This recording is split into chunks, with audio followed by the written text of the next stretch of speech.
Good evening, folks. How you all doing? That's all right, Rob. Thank you anyway. Robert's playing poker tonight, so he won't be on. I've got a few things I'd like to talk about if I'm being both aboard. Who have we got in the room? We have so far John Clayton. Hello, buddy. Robert, briefly while he goes and plays poker. I did see Cecil, but he's at work, so thanks for popping in. NI Coinchaser, how's it going, Kev? I'm very well, thank you, buddy. Hope you're okay. Philip Wills and Decima. I'm not sure if you're all still in the chat. No, that's all right, Rob. Don't honestly. We've all got lives to lead. That's fine. It's not a problem. Not a problem. You'll still be watching. Ooh. Yeah, I got a few things I wanted to talk about actually. I'm going to do the weekly giveaway. So those that are watching this in replay, welcome. Going to give it about 10 minutes and see if anyone else pops on. If not, then we'll just do the giveaway, and I'll do a video. Dig it with Will. Thanks for popping on, mate. I'm starting to feel lonely then. I'm only kidding. I'm only messing. Yeah, thanks for coming on, Will. Really appreciate the support. Yeah, like I said, give it a few minutes. I want to talk about some metal detecting, because there's a few people that have approached me of late asking me a few questions which are pretty basic, and I have only a basic knowledge. There's loads of you guys that are a lot more knowledgeable than me. NI Coin Chaser, everything is good. Hope everyone else is fine. So yeah, we're going to talk about permissions and how to get them. The basic rules of metal detecting. Hi Phil, thanks for coming on, bud. Yeah, public places. Can we detect? We'll get to that later. Beaches, parks, playing fields. But talk a little bit about archaeology. Not too much. We're talking about fines and should we report them? That's a topic. Depends if we get enough interest in a show tonight. So I got some of my information from lots of different people, especially from Graham last night. I think it was yesterday. Graham from Unearthed UK. So he's a never-ending well of information. So go and check out Unearthed UK. Coins. We'll talk about coins. Where to get some free coins. You just got to pay postage. What to look for when you're looking for eBay. Great Scott! Percy's here. Yeah, welcome, Percy. Thanks for coming on. So yeah, well, I'm always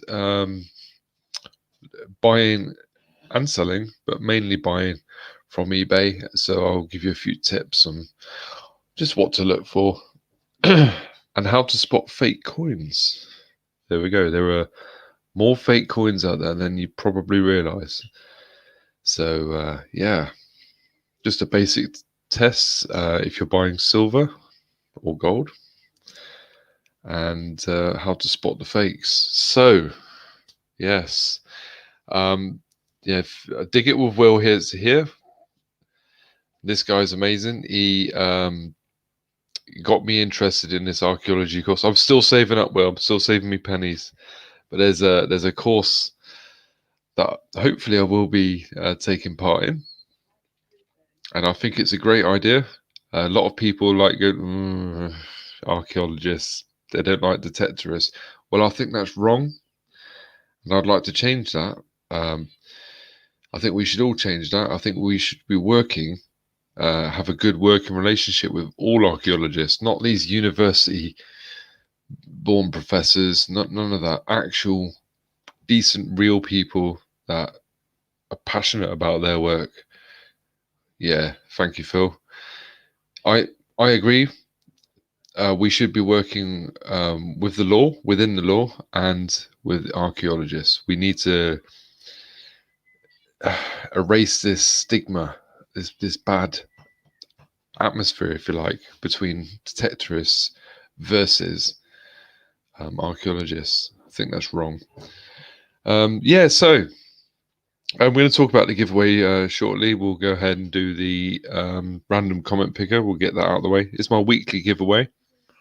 There's another video up. Where's the course at? I'll tell you what, Percy. Sorry, my son's decided to come in the kitchen and get a drink. Finished? Yeah. Oh. Yep, archaeology course. It's an awesome course. I'll do a little video on it tomorrow morning. Just a brief video. I'll put all the links that you might need in there. It's something that Will got me interested in, and I definitely want to do it. My last landowner gave me a ton of magazines to read, archaeology magazines, and I'm still going through them. Really fascinating. And the more I read, the more I research, the more I want to actually do it. So, Jason, I sit on the fence, Kev. When the archaeologist has gone home, I hit the site.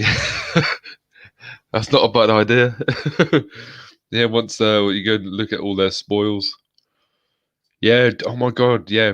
It's one of those courses though, Will, isn't it? When there's no sort of end time, you sort of study at your own pace, which is something that I like actually. I really like that idea because I'm not a very fast learner. But I like to learn things. I do like to learn. I like to study. See, for example, I learned not all, but most of my metal detecting tips off you guys. I'll watch your videos. I get some tips. Evening, Jimmy. Yes, mate, I'm doing very well. Hope you're okay. So, yeah. Right, we'll give it about 10 minutes and we'll do the giveaway. So those who are watching this replay, about 10 minutes from this point, I'll do the giveaway. Get that out of the way. We'll pick this week's winner, and then we'll crack on with talking about stuff. If we get enough interest, please hit the thumbs up, guys, if you don't mind. I really appreciate that. It helps me out a hell of a lot. And also, if you wouldn't mind sharing this live to everybody else, all of your friends on Facebook, perhaps. Just saying. You don't have to. Right. So, is there anybody here that's not a metal detectorist? I'm pretty... You didn't learn anything from me, mate. Jason, you are not going backwards. There is no such thing as going backwards in this hobby or sport. Is it a hobby or a sport? Or both? I call it both because I find it fascinating. Anything that comes out of the ground. Jason, you do get out there, even if it is on your training ground. Doesn't matter, you still get out there sometimes. You find some cool stuff. Sometimes you don't find some cool stuff, but hey, it's like fishing. Sometimes you do, sometimes you don't. That's the same with... Finished? Yeah. Right. Kids. Yes, Jason, I did learn stuff from you. Are you taking the piss now or what? Sorry, not you guys, my boy. Son of a bitch.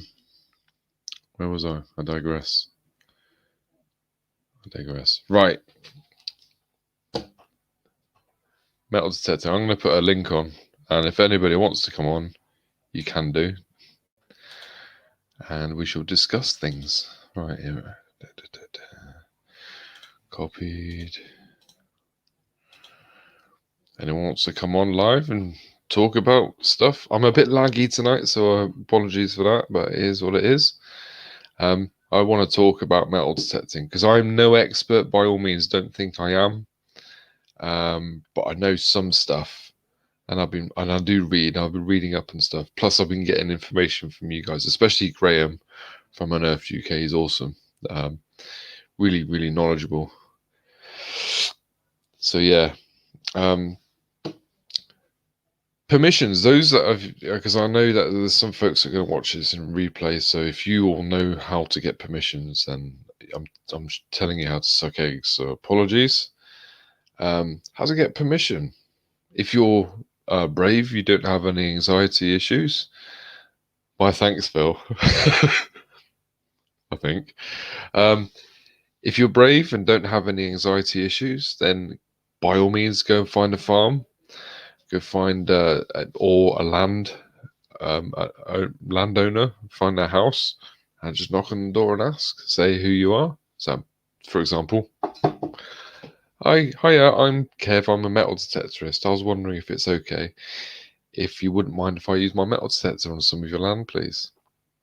And if they say yes, that sounds fascinating. Then, or words to that effect, then you can go on and say, tell them you know where they live. Yeah. I don't think that would quite work so well, but it's quite entertaining. Uh, Majority of farmers are interested, I've noticed, or landowners that are interested in what you're doing. Um, but they want a bit, like my landowners recently, they want reassurances of complete secrecy. And of course, they want me to constantly update them. So what I tell them then is, I'll tell you what, I've got a bird's eye view map of your land, and everything that I find, I'll plot onto this map, and I can email you it. So always check, if they say yes, and you agree on the dates that or the days that you can go on there on that land. You say, can I have your email address? I can send you regular updates on what I find. So yeah, it's just one way of doing it. Graham is a great bloke, going from his last few streams to tech company owner who. Yeah, I know, it's awesome. What? What? Okay. What's an ox knob, Randolph? I don't know. No, I didn't call you an ox knob. Yeah. Yeah, Graham is a really nice guy from Team Unearthed UK. Here we go. Here we go. Robert's got a nice. This is what Rob says. Hi, I'm Rob. I'm a metal detectorist. Can I detect your land before you answer me? Think I'm a metal detectorist and can deep dig holes. Okay. I'm just giving that's very good, mate. I'm just giving some examples because I know there's some chaps or ladies actually that are going to watch this back later, and they're just like they've got a metal detector or they're thinking of getting one, but they're just like not sure what to say. It's just be natural, be yourself. Don't lie to yourself and pretend you're something you're not. I've been lucky with two major landowner. Most of us have asked already have people detecting. That's right, mate. But you can always approach them and ask if they've already got detectorists on their land. You can always just say, "Well, would you mind if I work alongside them?" Or sort of words to that effect, or even go and talk to the detectorists themselves, see if they wouldn't mind sharing. Because some might, a lot will probably just tell you to piss off, but then at least then you know who the bad ones are. It's usually a brass knob that screws to the point of an ox horn to keep them from poking you. I'm so confused right now. I'm so confused. Hang on, I'll just drink some tea. American tea. Yeah, no, I don't know either. So yeah, that's just the basics on how to ask permission. There's also other ways. Like myself, I suffer from things which I won't go into, but one of them is anxiety, and I find it extremely hard. Barley water. I find it extremely hard to go and knock on people's doors. Is what it is. So I use other methods. Funny looking tea. Yes, Emma, welcome. Yes, it is. It's very tasty tea. So I use a different method. There's a website called freecycle.org. Um, Everything on there is completely free. We've got a guest. Hang on a second, mate. I'll bring you on. I always put an ad on there, nice, short, and sweet. Has anyone got any land I can use my metal detector on? And that's how I've got my recent permissions. So let's welcome. Evening. Evening, sir. All right. Makes a change to come on and have a semi-decent, responsible chat for once rather than being on drunken Right, souls. banana challenges and stuff. Yeah. Yeah, honestly, mate. There's a few things that I was listening to Graham's live streams recently at Unearthed, and it just got me thinking because I know there's some people that watch this later on, Yeah. and they've been asking me questions, and I say, oh, is a sticker because I always carry stickers. Look for me on YouTube, and they do, and they're like so confused. And they think that there's so many rules. Oh, it's just not worth doing it. Well, I think that's all bollocks, to be honest. So Well, it's a great hobby. it is. I've only been doing it, what, 19 months, I think, something like Yeah. that. Well, I mean, And look what you like found there. you, I have this anxiety about contacting a farmer about permissions. Even the farmer who's given me my first permission, nice enough bloke, really is. But when it comes to like most of the land being planted, and then he's got a bit of pasture that you could go on, all that. Yeah. Even the thought of actually bothering him, especially like during the last 18 months, with what we've been pulling up with COVID, it's Yeah. very Yeah. hard. You don't really want to be knocking on the door and giving them any more hassle than they really need. And I mean, most of them are pretty much all right with it, but it's just that thought of like not knowing the response you're going to get off them. All right. Yeah. Yeah. I mean, I do have big anxiety, so I've been using Free Cycle. That's how I got these permissions recently. The landowner contacted me, and she said I've got some land, so I went there. And she's a very nice lady. Her and her husband run this horse place with loads of other animals and pigs and that. And I think I've said this before, but she was telling me about a group dig that she allowed on her land, and Right. she gave them some rules. So don't go near my pigs, and don't go over into that spot. She showed me on her map. Don't go to that spot because I've got a horse there he had decorations on him when he was buried. I said, oh, that's fair enough. And she went down to check on this group. There was two guys pissing in the bush, and she said there's about 4 or 5 of them digging up around her pigs, and they were walking all over with the detectors where a horse was. So she told them to piss off. So yeah, it is what it is. And that's another thing as well for those that are just joining us. Hello, Terry, mate. I can't see the chat, so I'll take That's that's Digger's Den, Terry, is it? Yeah. Hello, So brother. that's another tip actually. Listen to the landowner, listen to the farmer or whoever it is. If they say don't go somewhere, don't go there. No matter how Well, tempting it is. I was on a rally yesterday in Worcestershire. We got there, and the group organisers told us which fields we could go in. Yeah. And obviously, we didn't hear the whole lot. There was a field further back that most of us didn't go in because we didn't think we were allowed in there. Of course, Right. we while he was talking, we were talking to other people, and we misheard him say that we thought he said don't go into the field with the long grass. What he actually said was there's another field there, but it might be hard going with the long grass. So we're watching, and I'm seeing these other people in there, and I'm thinking, are they meant to be in there? Well, I thought, well, I'm not going in there, and then They'll get being shot. asked to get kicked off the dig. I thought, oh my god. But no, Yeah. it's following the rules and all that, and it's just common courtesy as well. Like some of the holes that I see dug on videos where Oh. they they're neat. They're neat. They're nice and small as well, but they'll actually dig the whole plug out, and then what they Yeah, do is they yeah, put it back in. But what they don't realise is that, especially at the moment with all the sunshine we're having, you go back there in a couple of weeks, and there'll be a brown circle in the middle of the yeah, grass yeah. It's a where the grass nightmare. has died off.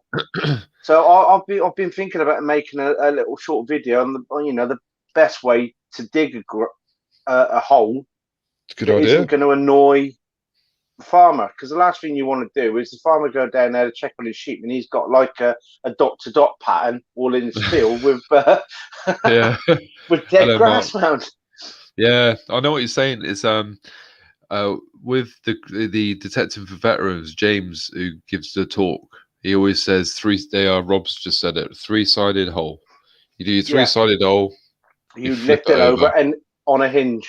and then yeah, it's just like a hinge. Yeah, So that would be a cool little video. That yeah, it's just it's courtesy as well. Like you say, you don't want to do like dot to dots or no, because in the past, before I was a bit more knowledgeable, I would I would literally get my shovel. I had a big wide spade, and I'd be like digging massive craters out of the land, And then I wondered why I never got you invited weren't back. digging holes like a bloke from the West Country, were you? Yeah, yeah. I'm afraid so. But We learn even the from our best, mistakes. yeah, even the best cut holes can go wrong sometimes. Mm. As I found that a few times actually. When you dig a nice neat hole, yeah, it's a good hole, and then you sort of you put your pinpointer in, and it's too deep, so you digging, and it's going further underneath the plug, and then it all just collapses. It's like, It's all about packing it back in there before you put the plug in, isn't it? yeah, you got But so you got to take it like Tetris, isn't it? Like putting it all back together. Is that does but that go in when there? you're digging holes like that, if you're on really short cut pasture, it's normally. But I haven't got around to doing it because I don't like going on pasture much. But I'm thinking about recycling an old shower curtain, folding it up a couple of times, and putting it through the sewing machine so you got a nice square tile. When you dig in Yeah, any further dirt out of the hole, is pull it onto this sheet, and then when you've found your thing, and all you got to do is pick the sheet up, you tip the dirt back in there, because even the best people, they scoop as much as they can back in the hole, but when they put the plug down there, that you can just see this dark area where yeah, they yeah. couldn't get all the soil, and if it's on short grass, it don't look It's, very tidy it afterwards. doesn't, does it? And it's one of those things that it's an annoyance, and it might give us the Tetris as a whole a bit of a bad name, even though you had all good intentions. Yeah. So It's all about leaving it as invisible as possible, isn't it? To so that people don't know you've actually been there. yeah, that's it. Yeah, definitely agree. Ooh, dog is my Cooper. Hey, Nathan. Nathan's here. Wow. Dog is my co-pilot. Relic hunting Montana.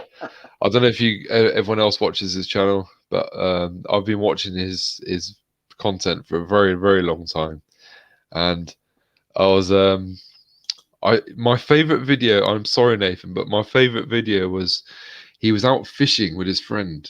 This is ages ago now, years ago, in fact. He was out fishing with his friend, and yeah, yeah, there was a bear.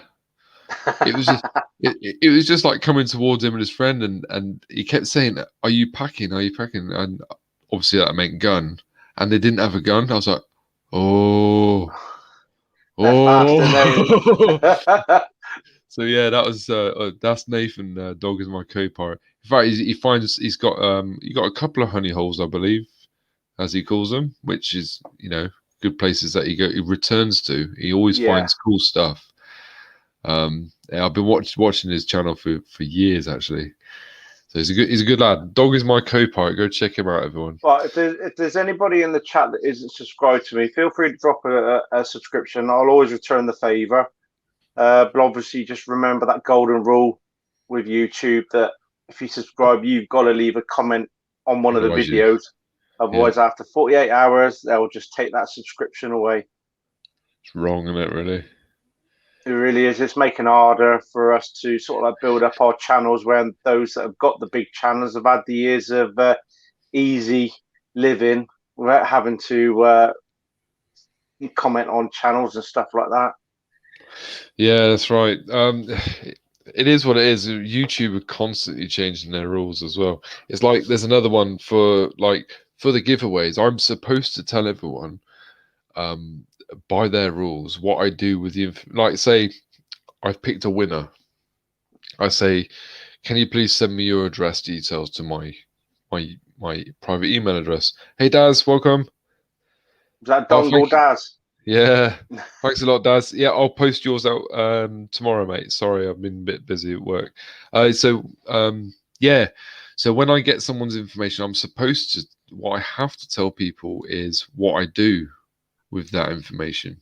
Right. I always delete it. I do forget to say I've deleted it, but I quite often do say, with your information, I have to tell you that I will delete it as soon as I've posted.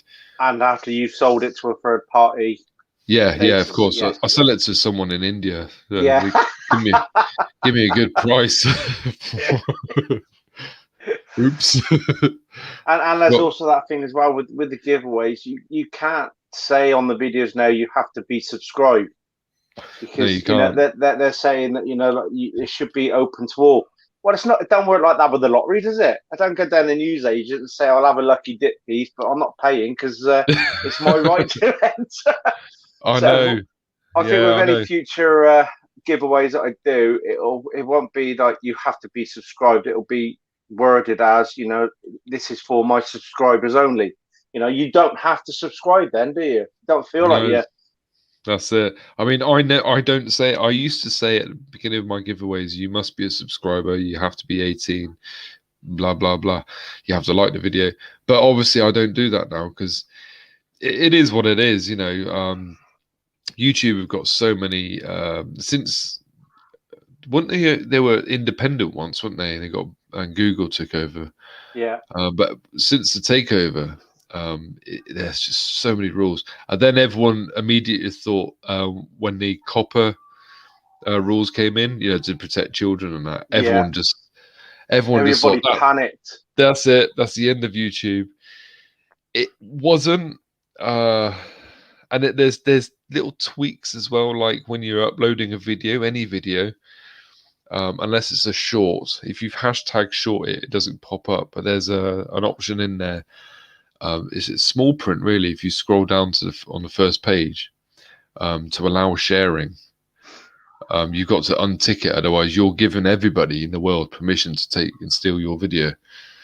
So I didn't realize that because I know there was that problem in America with that was it aqua who did the scuba diving and stuff like that. And then you had some Arabian bloke in his ivory tower was using his video and commentating over the top of it.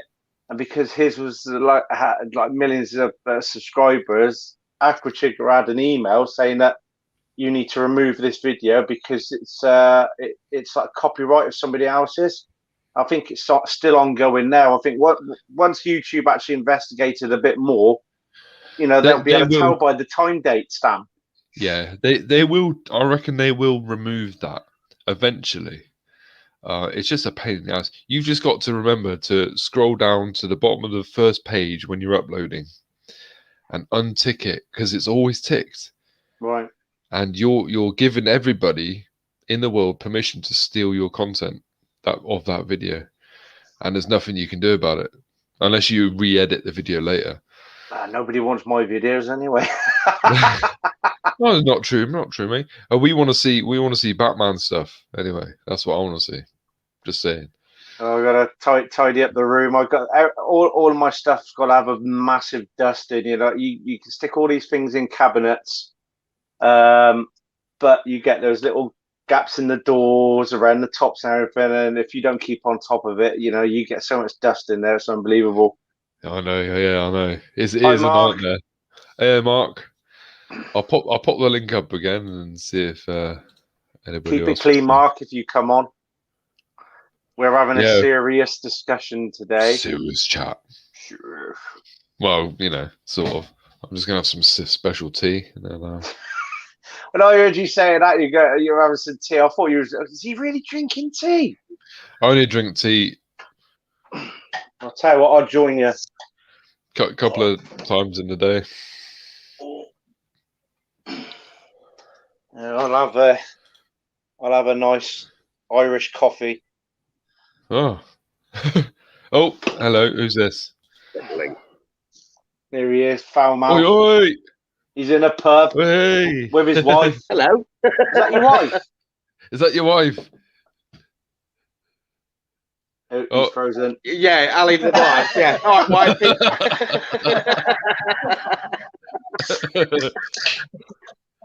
I've got to be quiet because we're in the pub, so we're in Bristol. We're down. You're in Oh, so Bristol? you haven't got a headset in then?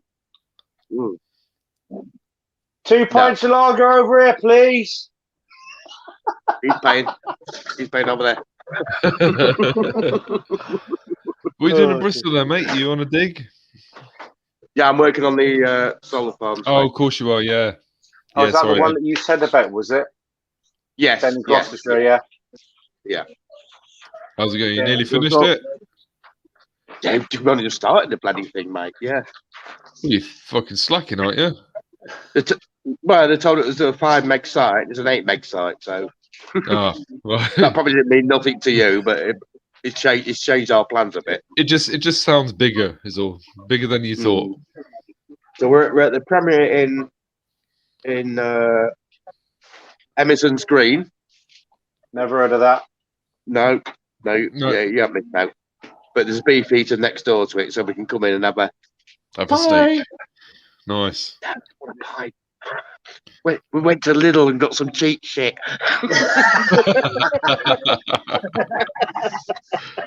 That's the best way. That's awesome. So I won't stay on long, but I just thought to say hi anyway. Yeah, thanks, mate. Yeah, thanks. No problem, mate. Not a problem. So when are you back to normality then? I'll just stay around the pub. Look, it's not bad. Nice. Hi, everyone in the pub. Hello! Hey, are you over there? Turn us back around. No, better not. Hey, hello. Hello!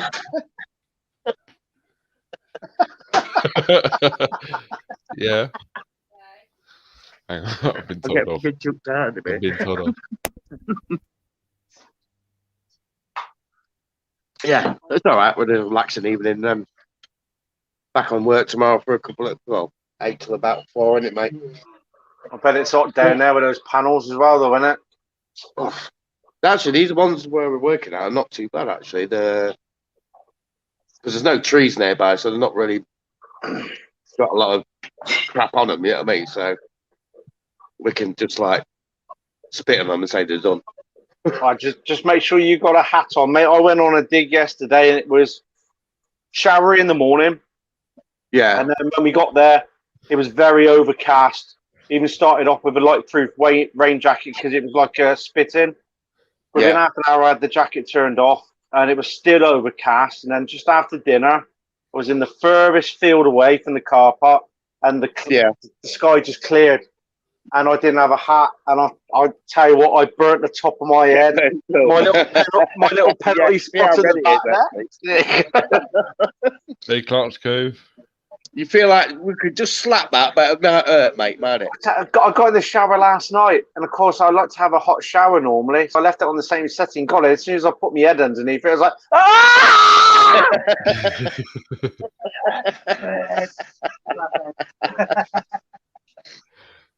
Is this your goal live, Kev? What's that? Yes, it is, mate. Your goal live? Yeah, I will be doing that in a minute. Apologies if you're watching this. Have you done it yet? No, not yet. What are you giving away? Oh, shit. Just dropped it. Giving away shit? He's dropped one as well. No, there then, Kev. Oh, your Roman Wars. The Roman Wars. Yeah, they're good casts, aren't they? Yeah, these ones are made out of pewter. Sorry, I sound like Gary Drayton then. Pewter. Not pewter, but pewter. I'm Gary Got Drayton that fan, blue so filter. yeah. I And know I've it's had a paper, wasn't couple it? of these. A couple of these, so Oh, they're yeah, dodgy that's that. stickers. Yeah, they are. You're Yeah, gonna that's have to my. let me know where you get your key chains, your key rings done, Kev. Hey, Jason, don't get quite one there, good. mate, Yeah. because I've got one of my keys and it fell off because the cheapy nasty metal bits on the key ring there, Kev. Just They're like bit, the bit of V-shaped sellotape. thing. Use a bit of sellotape then. See, Yeah, I I think touched it I've in the got one bin. of his It's rubbish. original ones. I think, or it's either Detector Jim and Paul. I had one of their key rings, and I just hung it up with the little detector stuff. They're free, you know. They cost me a lot of money, by the way. How much is a lot of money? Well, The I get a bag. I get a bag of these. These are square. Yeah, how many's in a bag, Kev? Don't be coy. You get 100. Yeah, and how much is it cost to You get can buy 100 them done? quite cheap though, can't you? And put your own Yeah, I photos, get the what you can do I from get it, the can't you? I get the blanks, the blank ones, and Yeah. it cost me about £18 for 100, That's roughly. not bad. It's not bad. I get it from a seller on Fleabay, and I've got a friend of mine who's got he's very good at editing pictures and stuff, so he does the I bet he printing for me. is. Yeah, he does all the printing for me. Hey, we dig it. Because the stickers that I've had done, I need to order some more. It's the same company on eBay that Aaron at South Coast uses. Yeah. They are very good quality stickers. I've still got the same one on my windscreen. It hasn't faded in the sunlight, and if you try pulling it off, it won't peel off very easy at all. They are really good quality stickers. I was just going to I say, use- look how tanned I look to you white honkies. I don't go out. Is that Jason's head? Yeah, yeah, that is. Just looks like he's been slapped by Benny Hill numerous times. What did you say, Aaron? Right. Sunburn. Mark looks sunburned. I am. I got a nice shave as well. He knows when you're on. If I'm watching one of your videos, is that Mark? Yeah. Same with Rob Random. Oh, we're back again. We're back. Back in the room. You still look like a silver fox. Back in the room. Just saying. Oh, yeah, man. Hey, Andrew. I pulled, look. She's going to come over in a minute. Where is she? I love the blue just bit of Mark. It says on the back of her t-shirt, ask me for a drink, but I kind of rephrased that when I did it earlier. Yeah, It didn't go down well. Did you get a slap? Garlic you get. Right, still hurt here. But you want to ask her what time she finishes so you can take her out for a drink. Yeah.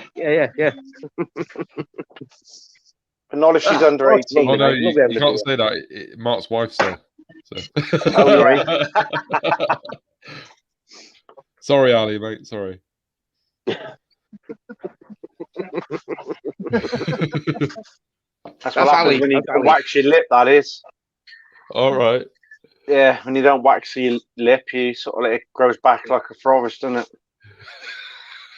Am I in Cleggy country then? I'm sure some of the lanes I've been down today look very familiar to his old. You are. Remember you used to ride on Yeah, his you bike? are. Listen to the accents, mate. Yeah, You are it is. pretty much down in Cleggy country. When you start Yeah. hearing that, all right, me lover. Well, what that's do it. you I've been want saying to that to drink, everybody man? today. What do you want to drink, man? I'll have a I've been nice saying that to pint of everybody today. cider, please. Yeah, who's this twat? I've been told to be quiet again. I know that he's I think he's closer to Gloucester than he is to Bristol. Touch me up. You're the promise. What are you doing? Now you know you're in Cleggy country. Definitely. Got my normal box. My backy box. Yeah, you're definitely in Cleggy country now, touching each other like that. We're in Premier here, not Brokeback Lodge. Lodge. That lodge. Cleggy's going to bum him. Emma says hi. Hi, Emma. Yeah, I can't. If someone was saying hi in the chat, I can't see the chat. So hi to everybody who said hi. Sorry. Yeah. Yeah.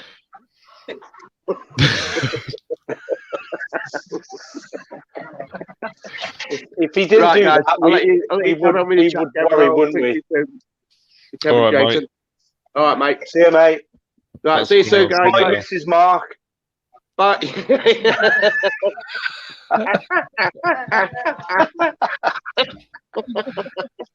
you later, buddy. Right, see you later, guys. Have a good night. Ta-da. Cheers. Bye, bye. Fuck off. Where Yeah. were we? Oh yeah. Can't remember what we were talking about before Mark came on. Yeah, I know. I better quickly do this giveaway. If you are you all right to stay on for a sec? I'm all right to stop on for a bit. Thank you, mate. Right, sorry, it's 40 minutes in. I don't think I've entered anyway, so This is for the 73rd weekly giveaway. 73rd. Yeah, and this is going to be the magic words were I want those. So if you just bear with me a second, guys, I'm going to share my screen. I might lag a little, so apologies for that. But it is what it is. Shit happens. Share audio. Okay, so hopefully you're seeing my screen. Right, we're on to the comment pick. You are starting to lag. Did you want me to drop off to make it easier? I don't mind. Right. I've already pasted the filter duplicate users and the magic words. I want those. Get the comments. No, that's not the magic word. These are my house. 28. Right, we'll pick a winner. Good luck to everyone.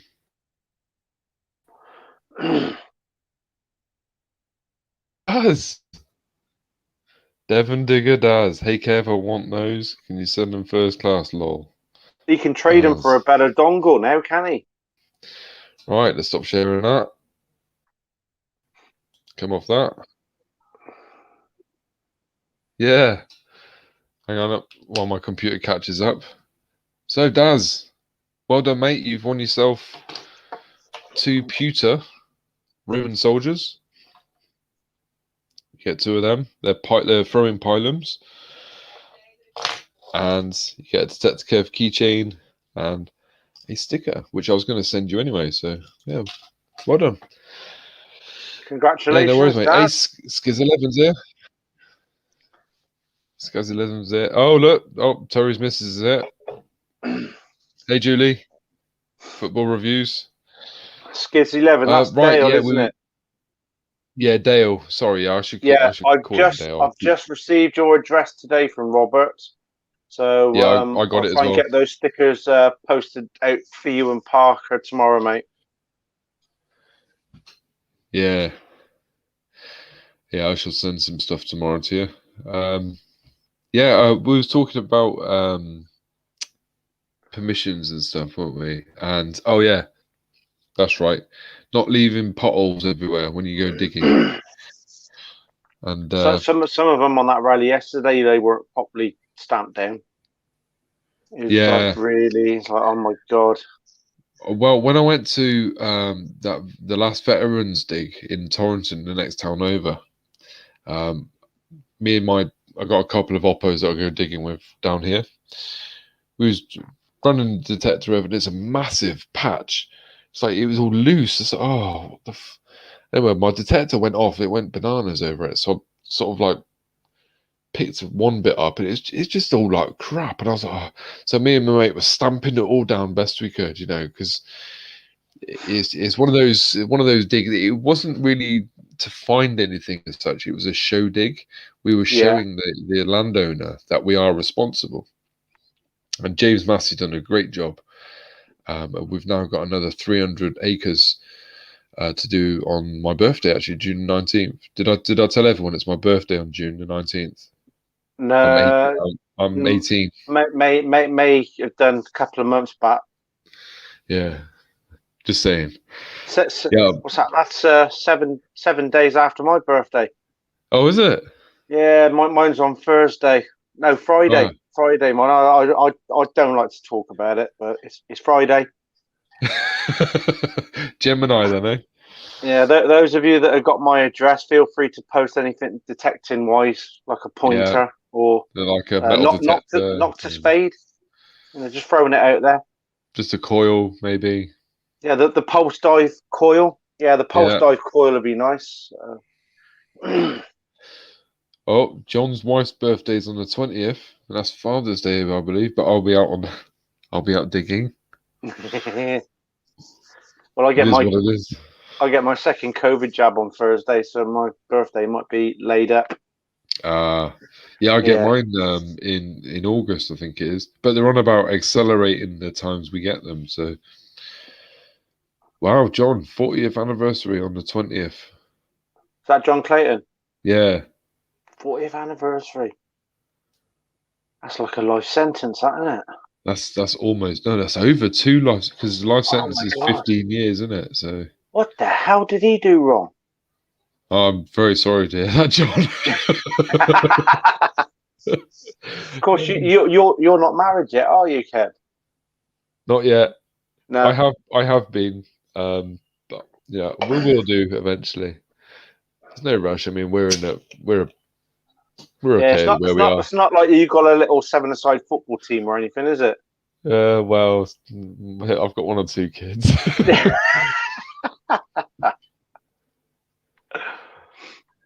What's this? I'm happy to show my face if Jason has a live next when I'm on. I'm happy to show my face if Jason has a live next when I'm what when I have a live or when Tara's doing a live? It's not very often I do a live, is it? I don't really get the opportunity to. It is what it is, mate, isn't it, really? You just pop out some videos now and again. That's Yeah. good enough Well, for I've everyone. got to knock together this one from this weekend, even though I didn't find a lot. So it's going to include a couple of hours hunt that I did on the Friday.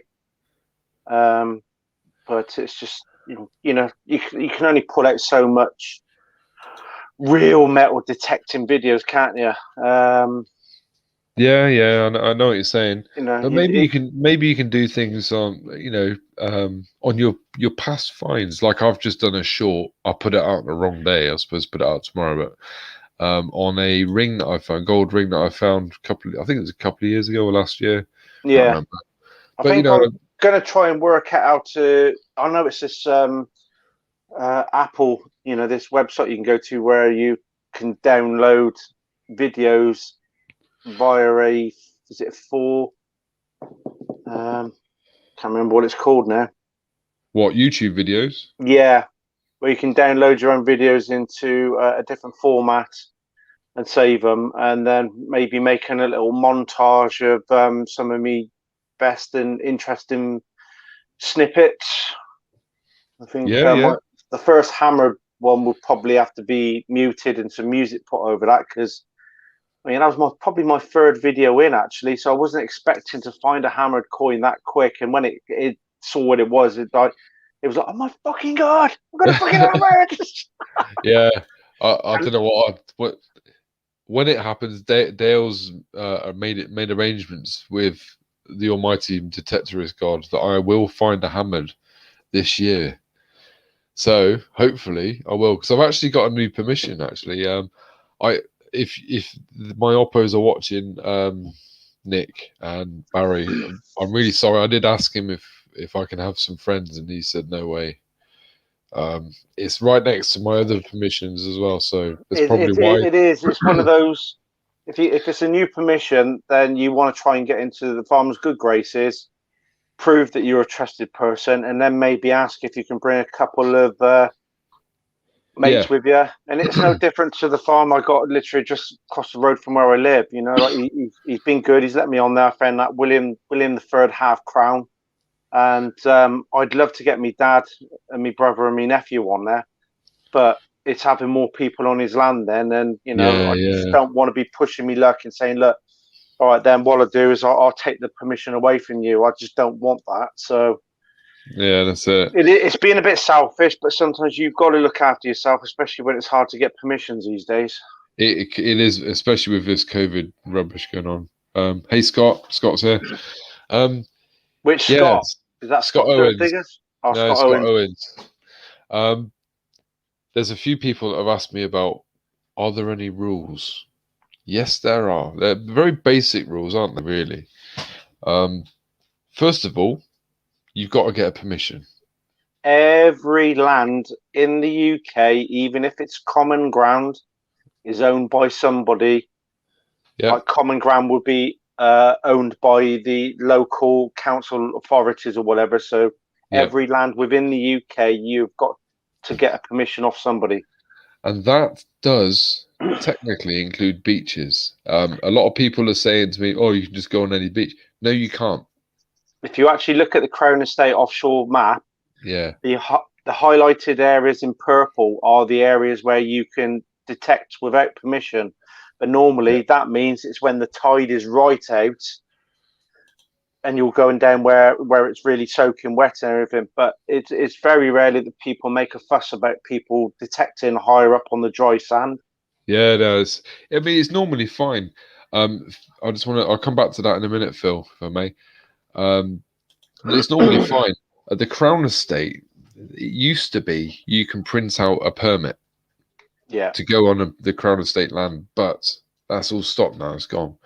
I went under the illusion, this is like years ago now, about when I first started nearly, that I can just go on any beach because I could. So I was detecting loads of beaches with my, Christ, what was it? A Garrett 250, I think it was back then, during the war. And, During the war. yeah, I went to a place called Croyd Beach, thinking it was just like any other beach around my area. I quickly found out that it was owned by a holiday company, and it was like, like the bad guys appear on A-Team when they come flying over the hill. I had two Land Rovers fly towards me, and after like a couple of minutes of heated conversation, I was manhandled and escorted off the beach. And There they you could go. have technically kept your detector as well.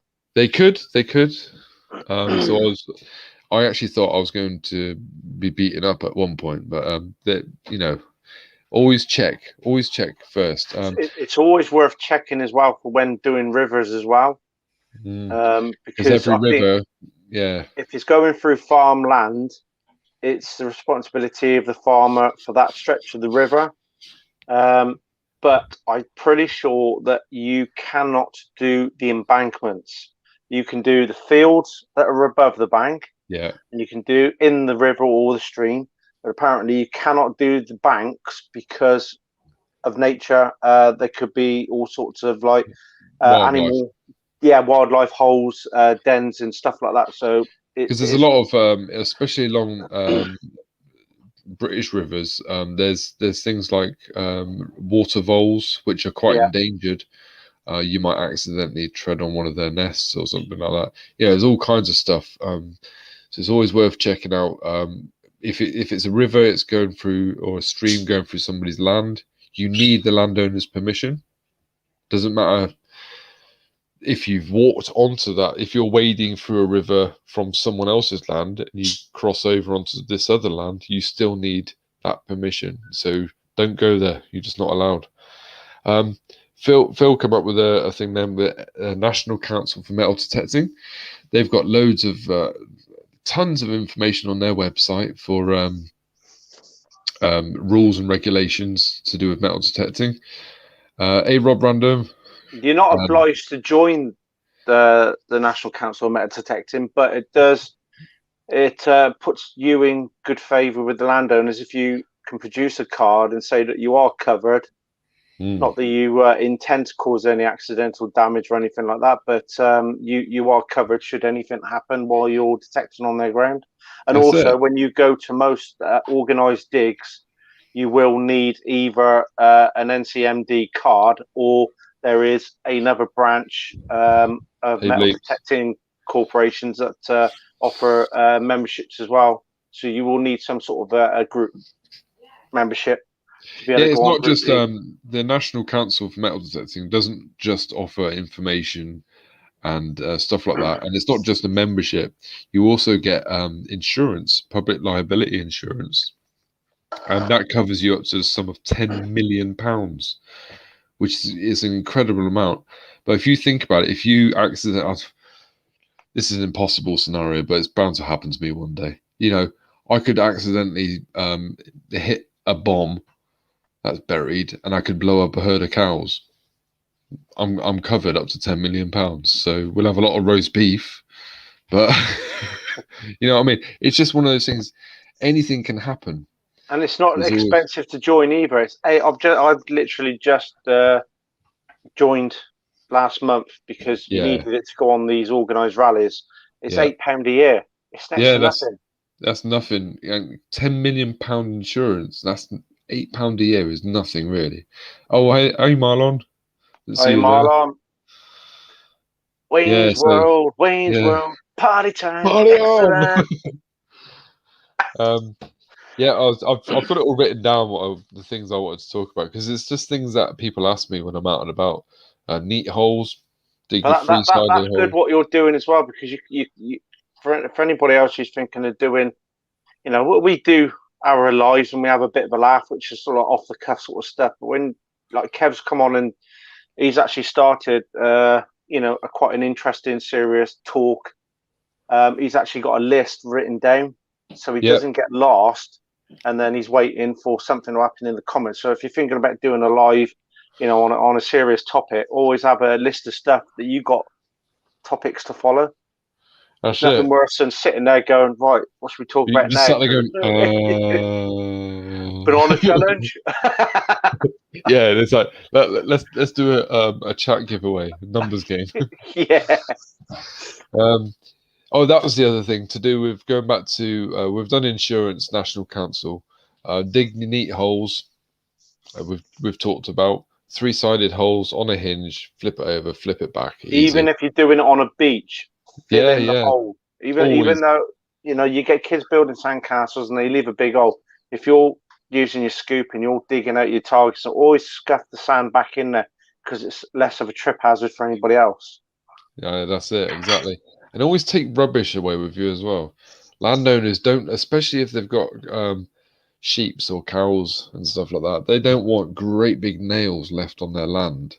'Cause normally they're okay if they're buried, if it's not ploughed land, like pasture, for instance. You got horses or something running around. You then, just chuck it to one side, that great big iron nail. That horse comes along, straight for the hoof. Yeah, you're going to be contacting National Council for your insurance And details. if you dig your hole on a rally or even out in the field, you get down and you see it's a piece of crap in the bottom of the hole. Put it out. No point leaving it, especially if you're on an organised rally. You got other people that are going to be over that hole that you've just dug and getting a good target. They're digging it up, and it's the same stuff that you can't be bothered to pull out. Yeah, yeah, Phil's got it right there. Geocaching have a saying: cash in, trash out. That's absolutely right. And always another one is keep your landowner informed. There's always a good there's many people out there that just don't tell the landowner anything. When I, like I said at the start, when I get a permission, when I'm lucky enough to get one, I always ask for an email address so I can do it like a bird's eye view I'll be of the back in a land. second, Kev. I just got to Okay, take my mate. boy to bed. All right, mate. So yeah, I got a bird's eye view map of the land that I'm detecting on. I always mark on the map like a number or a reference so that in a separate part of the sheet of paper I'm using or whichever the notepad you're using online, I always mark down what it is and I send that every time to the landowner. It keeps them happy. Like if it's a silver coin or something like that, you say I found this. Take a picture as well. Taking out the trash always looks good. It does, Marlon. It does. And one of my permissions, it was full of iron nails, loads of them. There's no way I was digging them all up. So I marked on the map, and a big highlighted area on the map in red. Um, when hawking. Yeah, and I send that to the landowner, and he knows then that there's a potential problem in that sort of area. What says, when hawking, always take a badges for and add a couple of scrapes next to the bad badger. I wouldn't recommend hawking. For those that don't know, hawking or night hawking, day hawking is metal detecting without permission, and those people are either not in the know. If you're night hawking, day hawking, they either are new to the hobby and they don't know the rules, or they do know and they're just fucking ignorant. Yeah. And they people give the rest of us a bad name. So if you spot anyone, don't go beating them up. Just explain to them.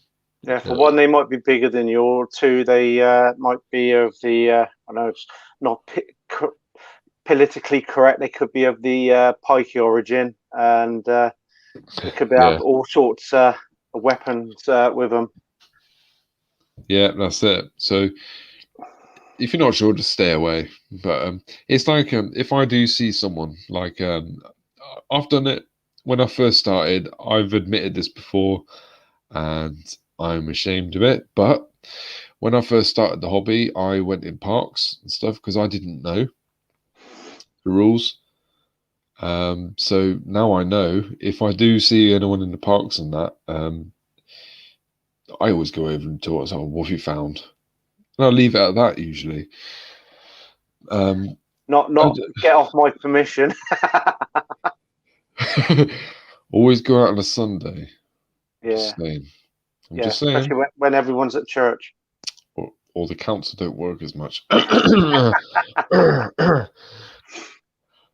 Moving on. I don't think there's anything to stop you from detecting the parks as long as you're not digging. Yeah. So if you're just gradually walking, but that could be a bit sus because you could be getting a good target and leaving a little marker then and going back late at night. So don't listen to me. Yeah. Don't Hey, listen to me. Ralph's here. If I get stopped, I start talking Polish and they just fuck off. Rob. Nice. Yeah, well, I've tried doing the whole talking a different language thing at work, actually. A customer comes up to me, excuse me, where's the sugar? I was like, Qu'est-ce que c'est? Small English. They're not like, oh, fuck off. You foreign bastard. Fancy a foreigner called Kev. I know, what's that all about? I always cover my name badge. Yeah, well, right, we were talking about public places. That's what I was talking about. Now, there is certain councils out there. I think Rob Random, he had a council permission, but he was only allowed to dig a certain amount. I'm pretty sure you had that, didn't you, Rob? You can talk to the council. You can even send them emails. My council had no fucking idea how to deal with me for months and months. I kept. In the end, I went onto the council website and I went down the list, sent every single councillor an email, the same councillor, the same email to each councillor. There's like 40, and it's ridiculous. They kept passing it on to each other. Like, James, what do you think? How should we approach this? Well, I don't know, Stephen. Anyway, the answer was, in the end, their lawyers wouldn't allow it. Some councils are like that, though, aren't they? Yeah, a lot of them are very cliquey. Now, if you've had experience of detecting in parks, which I have, unfortunately, I'm sorry I have. I used to live near a park with a little we used to shoot the night hawks with my gat gun. Fair enough. Yeah, Rob says he pays £10 a year. Yeah, some councils do take a fee. I've even offered my council a fee, but they've just said absolutely no way. Now, my uncle works for the council. He's a bin man, and he was telling me all the good spots to go. So, anyway, this is back in the day, and basically, what it is, underneath most relatively new parks, you'll find a ton of rubbish. It's And just basically, they're secret landfills. landfills, isn't it? Yeah. They're secret landfills. They bung a park on top with some swings and cover it all up.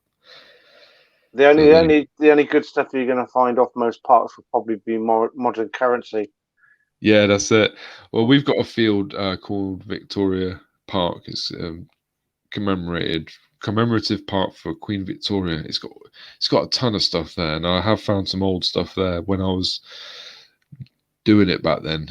But they got a bloody park warden now, haven't they? Sons of bitches. We've got one in one of the next villages over, and it's called Roman Park because it is well renowned for like Roman territory. My boss has been given verbal permission for us to go on there. But I said I'm not going on there until I've got that document signed that I've given him. Or an email saying that you can. Anything like that, anything that's written down And with then if you somebody's do name get on it. permission to go on these parks, especially if it is like a park, Aaron from South Coast Detecting used to get a lot of grief off people in public people asking whether he had permission to dig, and so he ended up getting himself a high vis vest with permit holder on the back. Oh, that's a good idea. And it might make you look like a civil servant, like a trash collector or That's a something really like good that. idea, actually. But Yes. people are they're more accustomed to people with a high vis vest on as being actually a public servant, aren't they? Like Yeah. road sweepers or council workers and stuff like that. So if you got one of those with permit holder on the back, they're in a lot. You're going to get less hassle anyway. Yeah, some of the councillors are all right. I mean, I remember one encounter with a councillor, which I was detecting right next to the council chambers. And yeah, this councillor came over to me when I was digging up their lawn. And he come over and he goes, all right, I've just been watching you. And I said, I'm really sorry. I didn't know if I was allowed or not. And he goes, no, that's fine. It's fine. I've been watching you and you've been putting the hole back and that's fine. Just make sure you don't hurt yourself or anything. I was like, oh, what a nice guy, And he was from the council. He's watching me out of his window, but not all councillors are like that, and they don't Which have. window? Oh yeah, I never thought of that. With binoculars. Yeah, I've yeah. been I've heard watching stories. you. I've heard stories about these councillors. Crazy. Right, we talked about parks and playing fields, council. Right, yeah. With the councils, if you do want to approach the councils, the best way to do it is to seek out the certain department, sports and recreation department, because they'll be in charge of playing fields and sports equipment like, swings and stuff like that. They're the best people to talk to if you're going to approach them. If you can get permission to go on certain areas like sports fields and stuff like that, but always beware, because in our main town, it's a public field. It's got about 6 different football pitches on it. It is a public ground, but the main football club in the town seems to think that it's theirs. So you can get council permission to go on it, but while you're out there, you just expect somebody from the football club to be coming down telling you to get off their ground. It's not theirs. Make sure you identify that it is actually public community ground and nothing to do with the football club whatsoever. Yeah, I've got that issue down here actually. We've got Victoria Park, which is the main public ground, and there's also a public rugby field. Now anyone can go on it. Yeah. But the local rugby club do seem to think they own it, which they don't. Yeah. Car boot fields are good. Yeah, they are. We've got car boot fields. Loads of us have got them around us. Especially if you know the bloke that actually owns a field or runs the car boot. Normally, it's the bloke who owns the car boot fields that would normally run the car boot as well.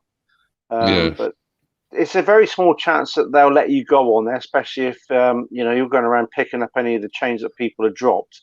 But you never know. If you stuff like that is going to be close to the surface, so you're not going to be digging big holes, you could, in effect, you could be just taking your trowel down with you and dig shallow holes for your targets, and that Yeah, should be all right. yeah. Scott Owens, he's waiting from the council. He's asked them if they can dig holes, and they said they'll look into it. Good luck with you, Scott. John says church fields are good because they have fates and stuff. That's another option. Speak to the churches. Obviously, you can't go digging up graves because that's just bad. Hey, Probably you can. you can't just God, put I've got a the shitload of stuff out graveyards. put the bodies back though. Yeah. Just saying. Rob Random takes them home. He's got all sorts of skeletons in his closet. Yeah, I'll bet. I've heard stories. Well done. Yeah. No, Well, that is a good one. That is as well as being it's disrespectful, isn't it? It's just walking on somebody's grave, visiting somebody else's is bad enough. But if you're going around there with a metal detector, it's just not right. You can go. There's a possibility if you talk to the deacon or the whichever Catholic or Christian, you talk to the guy in charge of the church. Go in there and talk to the padre and say, "Look, I've got a metal detector. Just want to go around the outside of the church. Is that all right?" And that's all you have to say. And normally they might tell you to piss off. Bless you, child. Fuck off. If you can get permissions around the churches, they're normally good places to hunt, because during the war, they would have hidden a lot of their, like the candlestick holders or the chalices and stuff like that, so they wouldn't have got nicked by invading armed forces. I think our local village, they actually buried a lot of their stuff, but it was later reclaimed. But Yeah. damn it. Yeah, so There would have been. There might have been a lot of pewter there, Kev. You never know. I know. Going back to sharing information with the landowners, I've just remembered another drawback to being on somebody's land is everything you find technically Belongs to to them. them. I had not an incident, but my first landowner in these three that I've got next to each other, I found a sword hilt buckle. It's the first I've ever found. I was dead excited. I was like, "What the fuck?" Anyway, of course, I told them.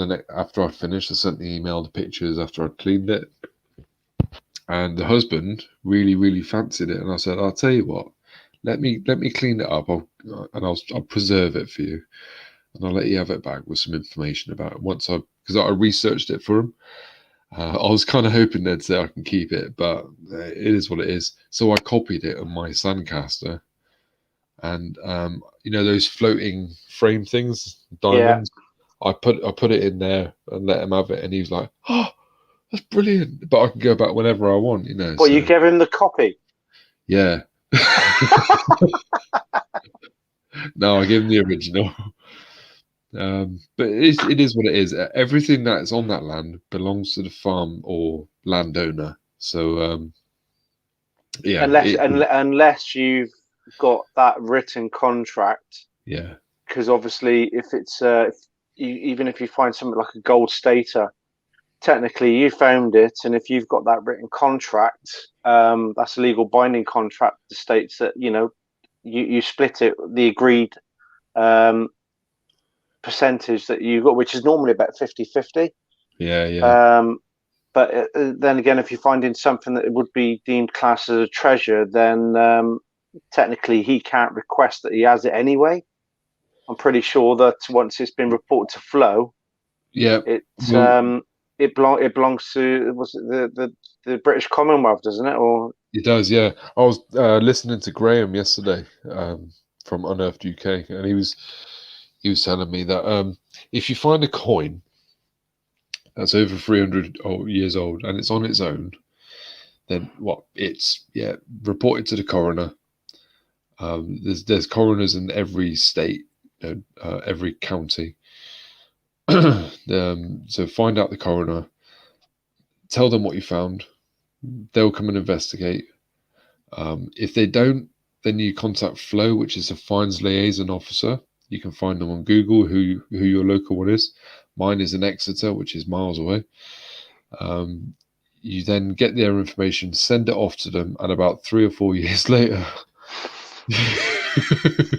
The chances are they'll probably turn around and say, no, it's fine. It's over 300 years old, but it's nothing that, there are so many of them about.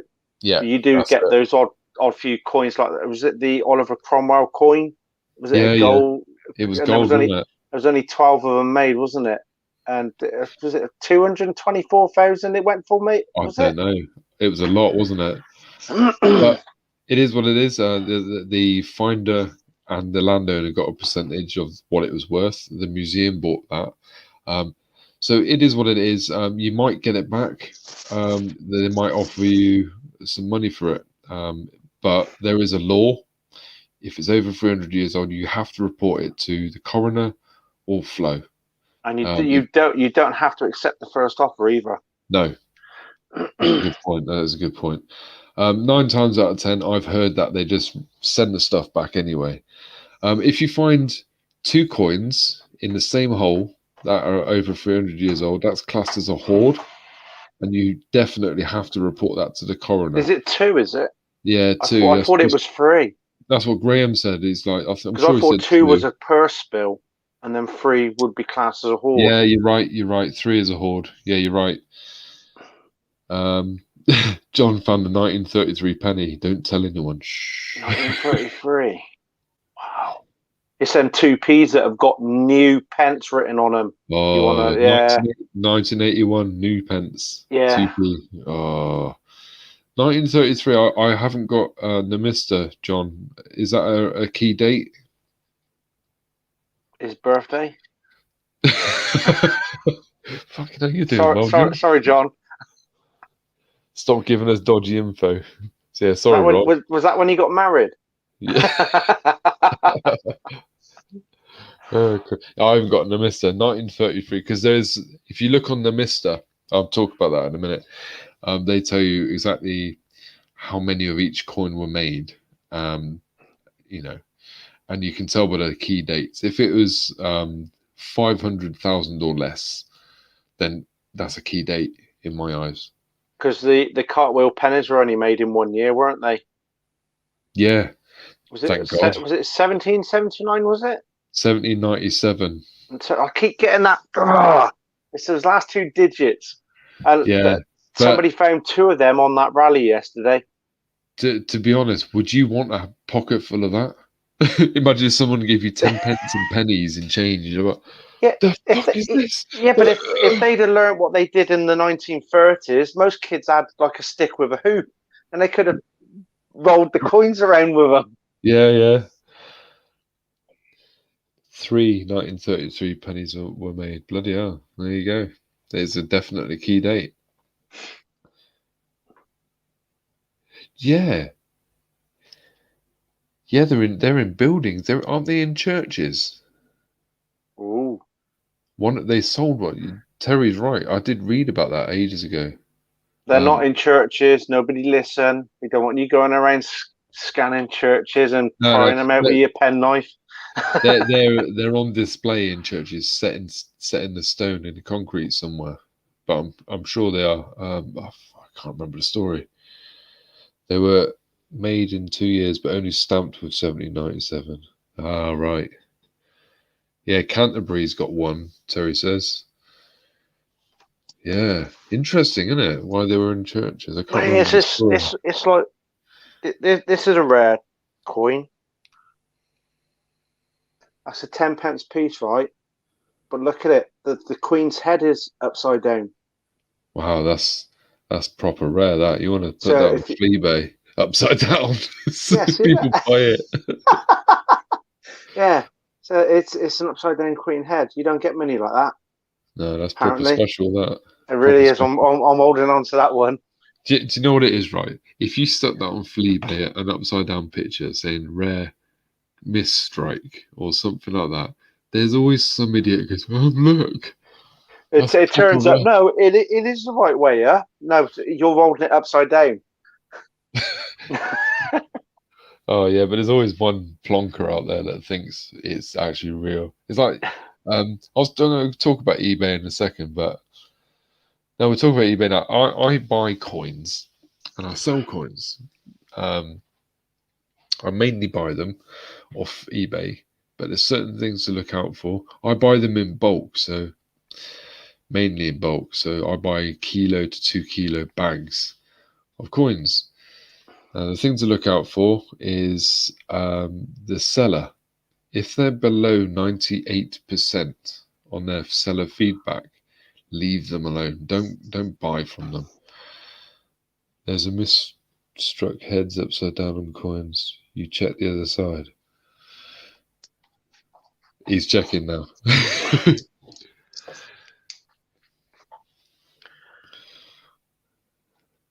Yeah, even 10 pence is written on the bottom upside down as well. Look, Oh, it's proper special, that one. that is proper special. That. Yeah, and See, it's look, silver. some people say if they say turn it around, no, turn it around, and there's the Queen's head upside down. Look, God, I don't know. There's going to be some plonker out there that believes it, though. That kind of, I don't know, that reminds me of, do you remember when the Xbox One first came out? yeah, I had it on day one release. I paid a bit extra to get it on day one. It was a lot of money, wasn't it? Yeah. There was a guy who got a pre-released. It was a pre-released version. He spent a lot of money. I can't remember the exact amount, but he spent a lot of money. But he didn't read it properly. Was it just the box? It was the poster.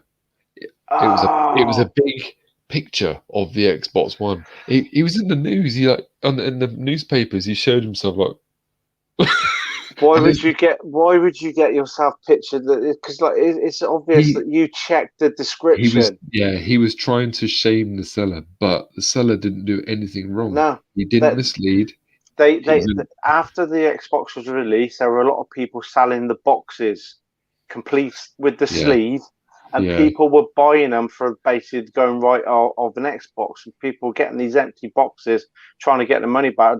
Well, no, the seller didn't do anything wrong. So eBay actually stepped in and put a stop on selling empty boxes for all products. Even if you had the original Corgi box for the Batmobile, you couldn't sell the box. The box. If it was an empty box, you couldn't sell it. Hey, Phil Thunder. Digging with Rob. Welcome, buddy. Yeah, that's right. They put the eBay have changed. It's like when COVID first started, everyone went selling hand sanitizers on eBay. eBay caught on to this as not being very fair because everyone was clearing out the supermarkets, so they put a stop to it. Things like that, So, yeah. Now, mister, when you get a coin, like Mark found that Empress Elizabeth 2 kopecks Russian coin the other day. He put a picture on Facebook, and straight away I knew what that coin was. I hit the mister, and I checked through the archives, and I got the size and the rough picture of it. You can tell with Namister if a coin is fake or not. It tells you what it's made out of. So, like, if it's silver, you put a magnet to it, it shouldn't stick. But if you put, I got a coin. But if you put a magnet on your side of your coin, little tiny neodymium magnet, just let it slide down. If it goes off really quick, it's not silver. If it goes down slowly, it might be silver or have silver content. But yeah, no mister. It also tells you what it's supposed to weigh, what it looks like on the edge, all around it, and how big it's supposed to be. And if it's like 2 mil out, it's not real. No, because obviously in machines that we use today, if people they try forming their fake coins out of lead and stuff like that, the weight difference, it doesn't let it go through the machine to the bank. No. It just drops straight through. And it's the same if it's slightly offside by a mil or two. it comes back out then the thing. Taste test? No, I think that's only in films. Right, there you go. Yeah, it's gold. Yeah. Graham was talking about The cleaning of the silver. Yeah, it using spit. deteriorates the silver, doesn't it? Yeah. When I went on a rally not too long ago, I'm not going to say who it was with because that's not fair. But a lot of them, the old timers, the old boys, and some of the organisers were telling me, yeah, the best way to check if it is silver is to get your crisp bag, your foil, spit all over it, and then rub it in. If it smells of eggs, it's silver. It does work, but It does. it's like Graham But said, if you get that coin under a microscope, you can actually see the deterioration that the saliva and the foil reaction has with it. exactly, our saliva is full of stuff that protects us. So anything foreign that it touches, it's going to degrade it. So if you go spitting on an extremely rare silver or gold, you're going to degrade it. And the experts, if you do sell it, they will look at it at a microscope just to make sure it's got no flaws. And they'll say, it's a bit pitted or it's a bit damaged, or it could be because of the spit. So, yeah, there's other ways to check. Like Usually dates as well. A lot of the Americans I've known, coins after a certain date won't be pure silver. It'll be like a 50% silver or 25% silver, which is all very well if you know what you're doing with. It's a legitimate coin, but it's when they actually start trying to make counterfeit coins. It's it might be an earlier date, but it's like you said, it might not be made of silver. It might be made of something else, and not as worth anything. And dipped in silver, they can just Yeah. dip it. Rob's not going to spit on anything anymore. Huh. Okay. Yeah. What was I going to say? Right, I've talked about fakes and the Mister. Free coins. There is lots and lots of things out there recently. Maybe you might even see it on the side of your Facebook pages about free coins and stuff. There is free coins. You can get a 3 silver sixpence from the London Mint Office. London Mint Office are also offering lots of free Gibraltar half crowns, commemorative ones to do with D-Day and all that sort of stuff. It's always a good website to check out. You just got to pay postage, which is £2.50. It's not a great deal. The other one is Westminster Collection. They're the only 2 legitimate ones that I do use. I've used one called Pobjoy before, but they're like prices are a bit high. So, wasn't happy with that. But London Mint Office and Westminster Collection, they are offering free coins. There you go. And some of them are even silver. So that's that little thing out the way. I talked about eBay. I did briefly mention archaeology because Graham was talking about that yesterday. About archaeologists. What's this? See you later, John. Thanks for coming on, bud. Lad and Dad. Hello. Lad and Dad's here. Yo. Welcome. We're just talking about stuff, metal detecting and permissions and stuff like that. Proper serious talk tonight. Yeah, it's actually quite good, actually. It's different. It's like I've gone a bit more structured. I'm writing certain topics down, and yeah. See, I'm not a total dick that you always see on other people's live streams. I think I was a bit tipsy on the last one I went on. Apologies for that. I think I might have nodded off at one point. I'm not sure. But we talked about finds, hoards, flow, archaeology. Now, I don't know if Will's still here, but I'm doing this. I'm saving up to do this online archaeology course, and it's a great thing to do. I've heard the stories about detectorists versus archaeologists. There's a bad vibe. Fight of the century. It is. It's pathetic. I think it's sad. We've all got the same common goal. Thomas Bartek coming on. I don't think Bartek's coming back. Yeah, especially after he dropped that N bomb on his last. Luckily, that was on Robert's channel. Yeah, luckily it was Rob's channel, so Rob will get the Black Lives Matter out after him, so that's fine. So archaeology, yeah, that's it. I think I love your Batman, by the way. What? Any corner, I love your Batman. I didn't say I love you, Batman. I love your Batman. Take another Yeah. look. Yeah. That's not Batman. Oh, fuck me, Darth Vader.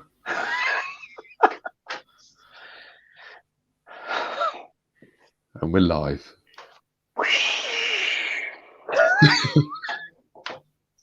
Everybody was enjoying a nice, intelligent thing, and you go and drop that.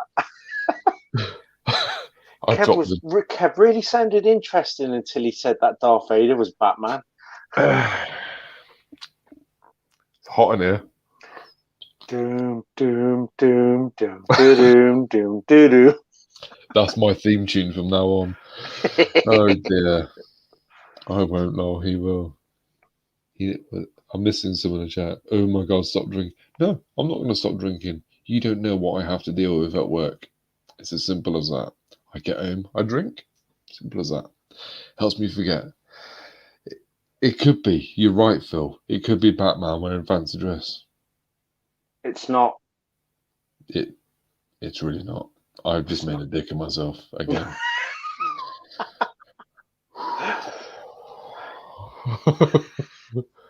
To feel the ground sinking beneath you. Hot in here now. It'd be like that, wouldn't it? Oh no. Oh no. Oh. Yeah, I'll just cancel myself. I'll just. Hi everyone. Oh dear. Yeah, I was saying before I made that a huge mistake. Archaeology. I'm doing this course mainly for myself because I like to learn about history and I want to know how to do it properly. You know, how to excavate something if I do find anything. I'd also want to be able to offer the council, see where I'm going with this, some help, because and other businesses. The reason I say that is because Asda built another Asda in the next town over, and now I asked Asda House, head office, if I can go in there on a Sunday on the site and run my metal detector over it. They said to me, that's a very kind offer, but they've already got archaeologists that check. Bollocks. It's all bollocks. They just fob me off. So I'm doing this archaeology thing. So if I pass it, I get this degree. I can then offer it to businesses that are renovating or councils if they're, I don't know, for whatever reason, digging something up. They can use my services as long as I get to keep everything. So in return for them palming you off, there are lots of different people that are getting home with their shopping and finding a mini Rob Random in their bags. Yeah. Oh, that was awesome. I tell you what, I wasn't allowed to film it because it was there was lots of home shopping pickers, but it's before the store opened when I'd done that, and they're all pushing these trolleys around, you know, home shopping orders, getting the stuff off the shelves, and I'm walking around with this great big fucking cucumber with a face on it, and everyone's going, He's our special worker. like, to be honest, they're used to my shenanigans now. It's like they're not surprised, well, mostly not surprised. But when they saw me with a cucumber with a face, they're like, "What are you doing?" I was like, "It's probably best you don't ask questions." And then I start filming it. I'm going when they're filming it, going, "Rob, is that you?" So I'm there now talking to this cucumber with a face, and everyone's just going, "Okay, if you need to stop drinking." Just, no, I'm not going to stop drinking. How many kids has he got again? What That's a what it food. does to you. That's what it Yeah. does to you. I know. Yeah, anyway. Care in the community. That's what Phil says. Next, he'll be saying he loves R2D2 biscuits in. I can't see that very well. Is that? Do you have an R2D2 biscuits in? Hang on.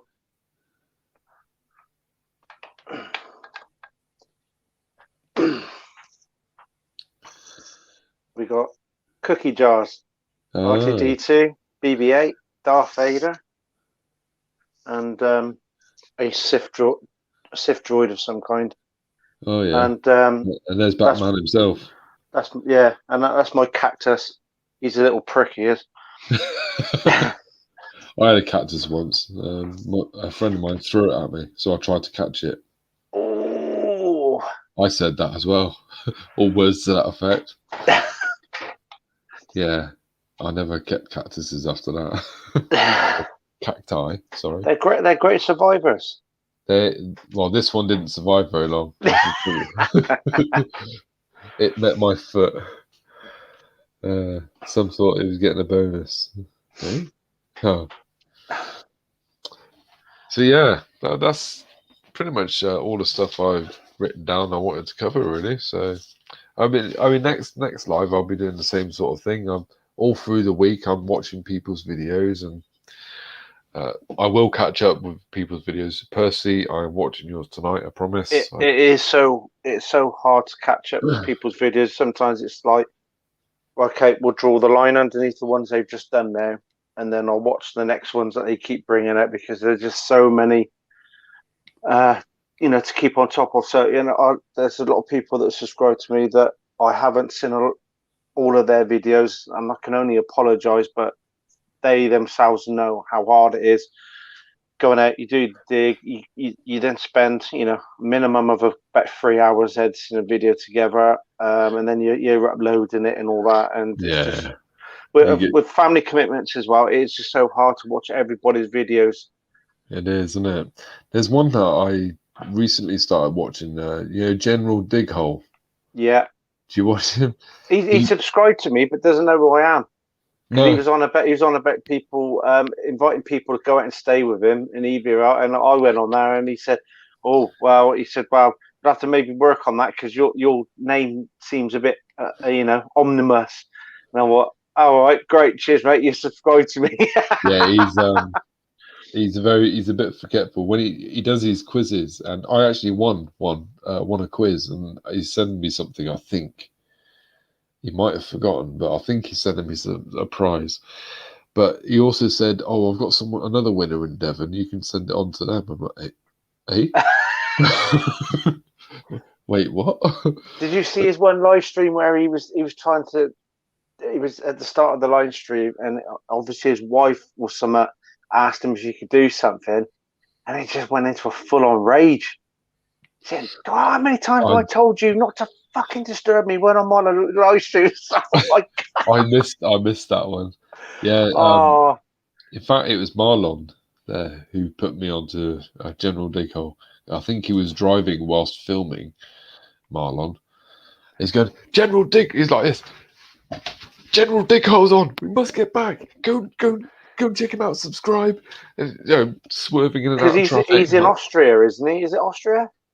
I'm not sure actually. I don't Marlon, know. where is he? Yeah, Marlon knows. I'm pretty sure he was in Austria. But anyway, I think I won. I won a poncho and some other bits.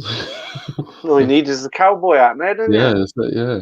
It's like A fistful of hammers. Yeah. Austria. Yeah, Marlon says Austria. He was just advertising for him. Good advertiser. He's from the UK. Yeah, he's from Essex, is it? I can't remember now. But he's a nice guy. He's a nice guy. But my God, when he does his general knowledge quizzes, I always put something on there random. And he always goes, "Detective, no, stupid answer." And I'm like, and I type in the, "I'm dumb." And he goes, "Oh, yes, you are." Like, oh. he's a funny bloke, but he does forget quite a lot. So he's an old man, bless him, but his heart's in the right place, and he is quite Yeah. a funny guy. He's a very funny guy. Yeah, it's awesome. Let's have a So, look at this chat, see yeah. because I've missed out on a lot of it. Phil says, watch the videos at 2 times speed. That's a good way to catch up. I suppose. What Feel are a bit your guilty then, though. what's your take on the roundups? I think I've only ever done a roundup twice.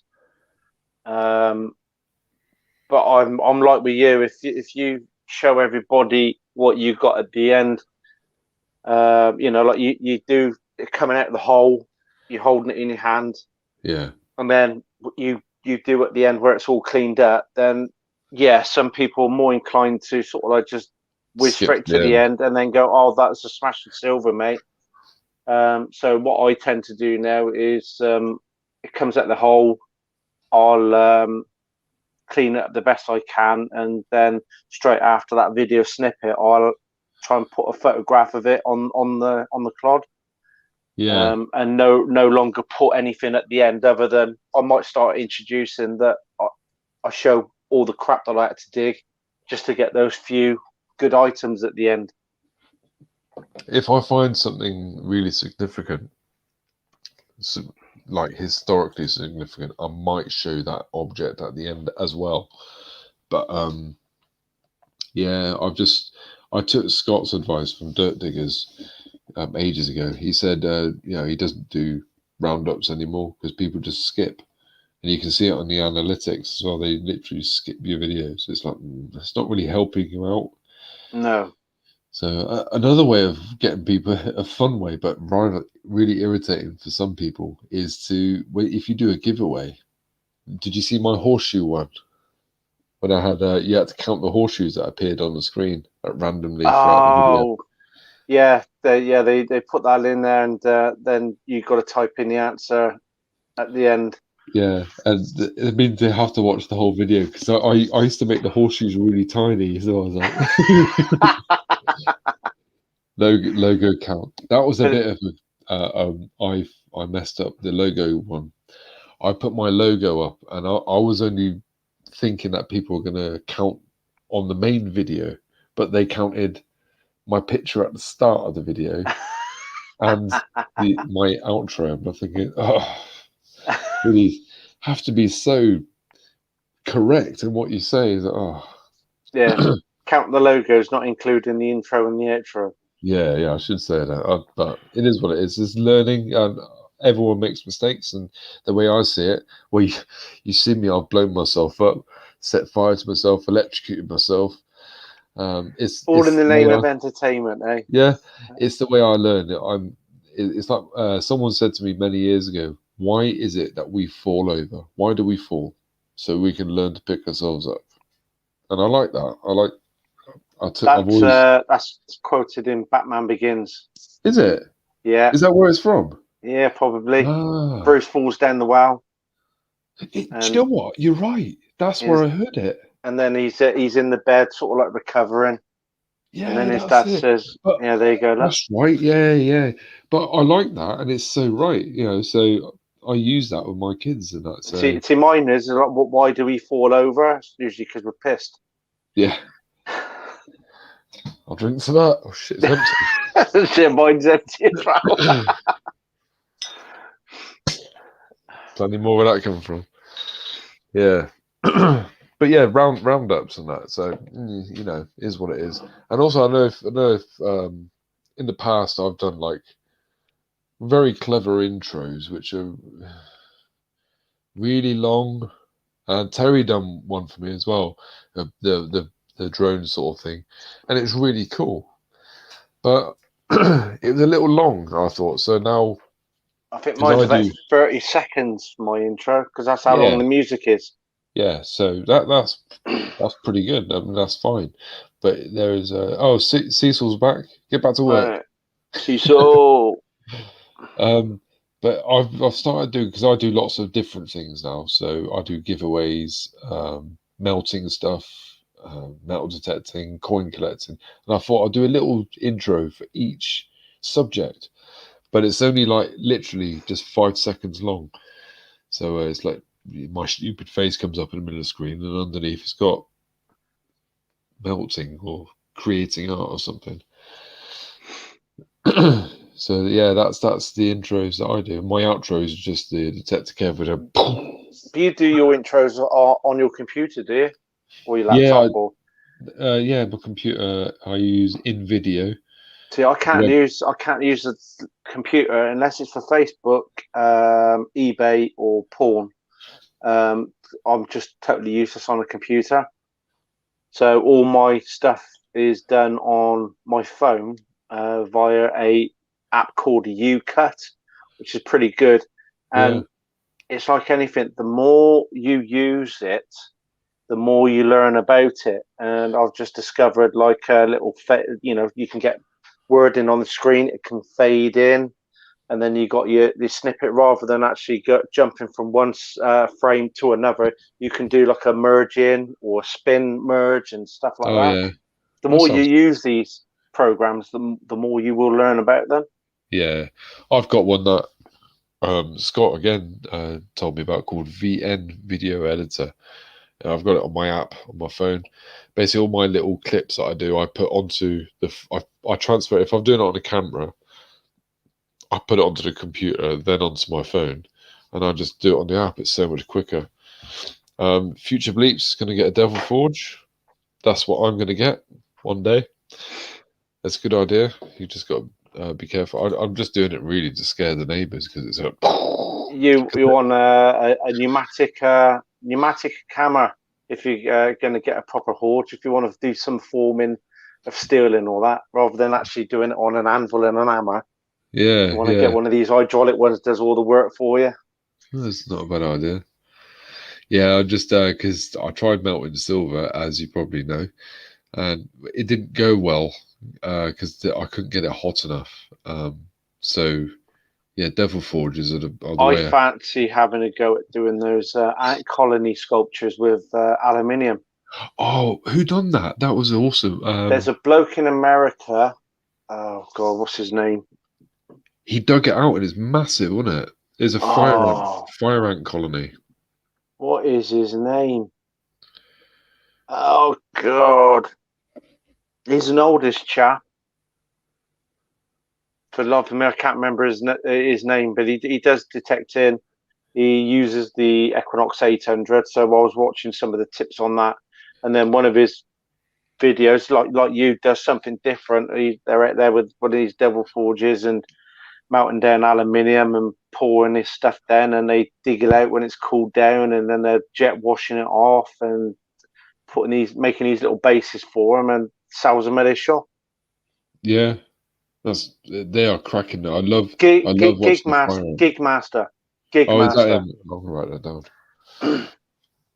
I'll write that down. I'm gonna have a look at that because I did see it once and I was thinking that's flipping awesome. Yeah. The poor ants, but hey, who cares about fire ants? He tends to do colonies that are rented Oh rather right, than actually doing live colonies. massacring. They are. Cecil's just said there.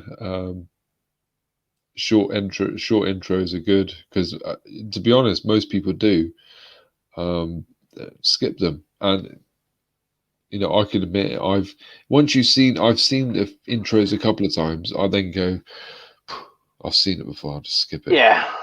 It is what it is. It's just one of those things. And then if you got to fit your sponsors in as well. This all Yeah, adds to it as well. it does. I mean, I don't know. I'm not sponsored by anyone, so I wouldn't know. Join the club, mate. Anyone want to sponsor me? Send me a, I don't know, I don't case beg. of beer. No, I don't. I don't really want. It'd be nice to have sponsorship. I would really love Namista to be a sponsor, but that would never happen.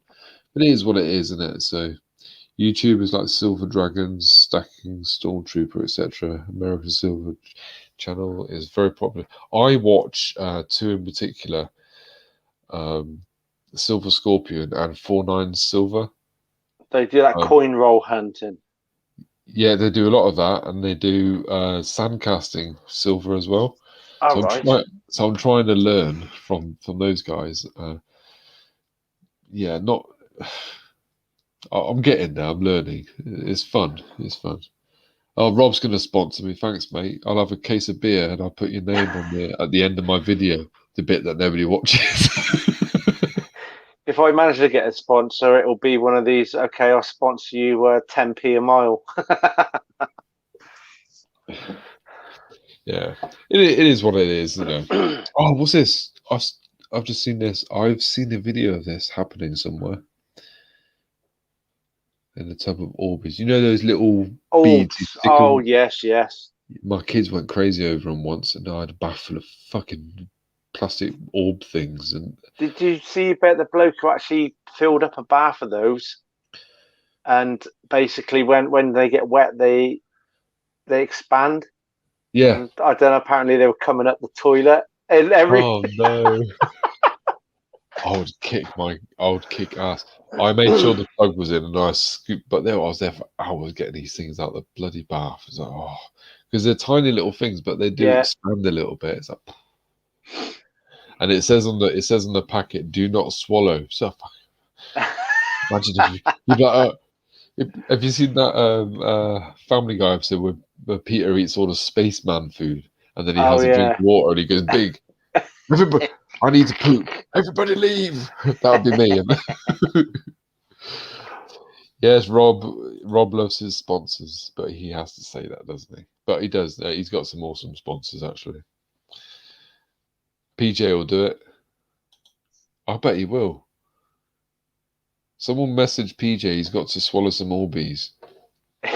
But it's not metal detecting. With a, I don't know, a 1939 Australian shilling chaser. He said it hurt like hell doing that little ring. Yeah. Oh, that must have looked bad. And did you see what he did at the end? He had all that. Yeah.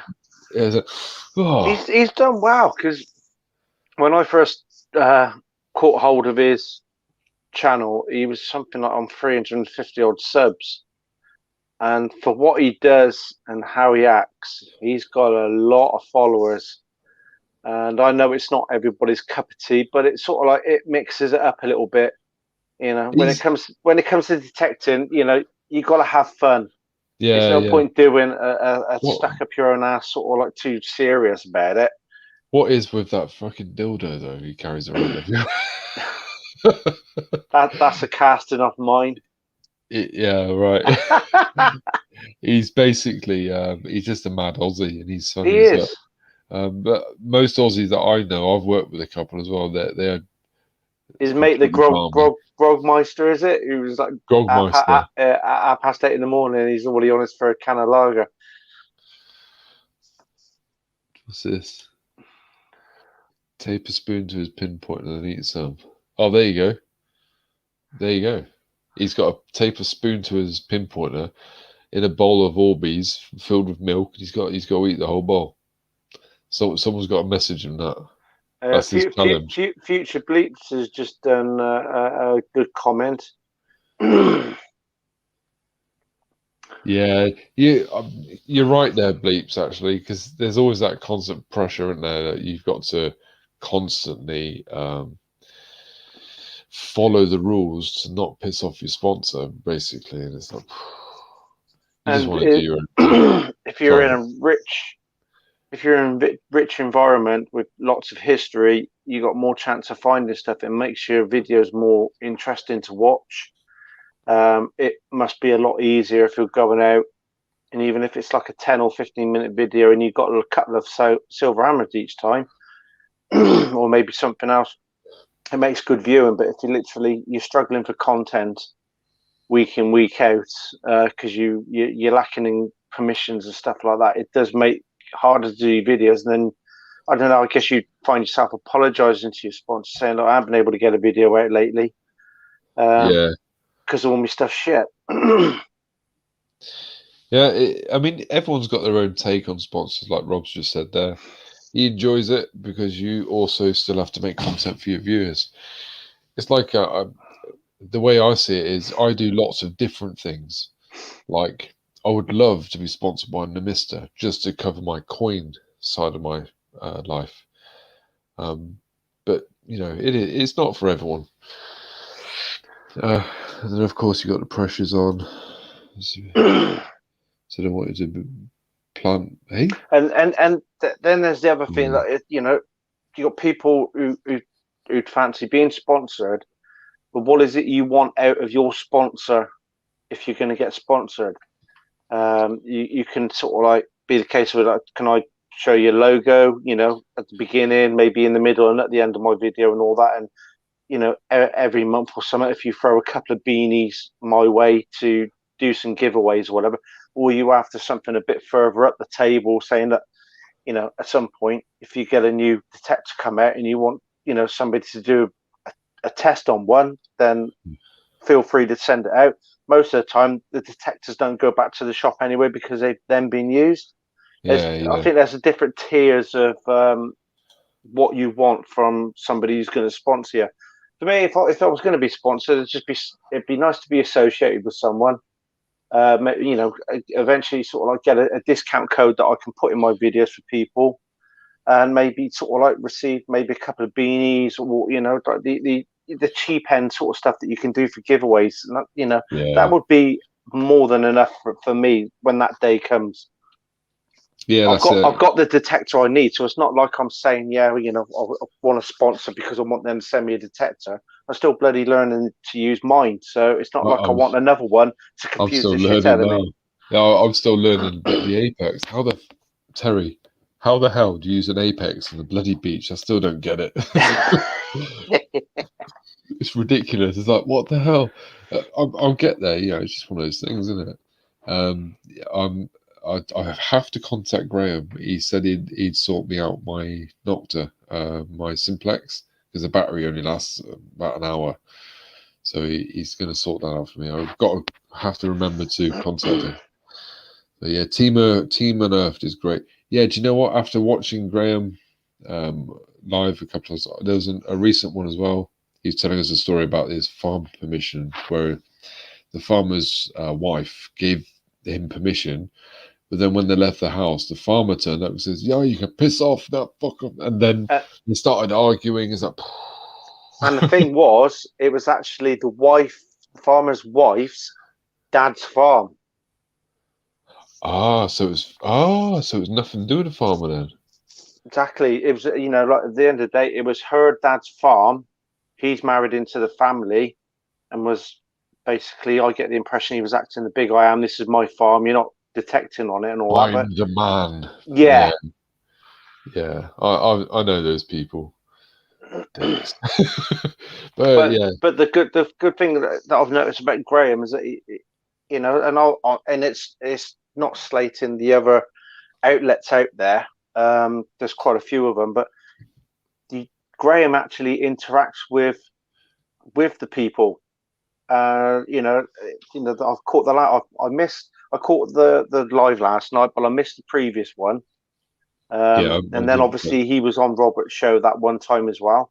And, you know, he's not afraid to come on, interact, and, you know, he's very knowledgeable. People ask questions and he's always got an answer on the spot. And that's the sort of thing you want. And, you know, fair play to these other big outlets that have been doing it for over 30 years or so. You know, they've got a good reputation and all that, but you don't really, unless you are mates with them, you don't really hear a lot from the actual main owners. Yeah, that's it. What did Rob say?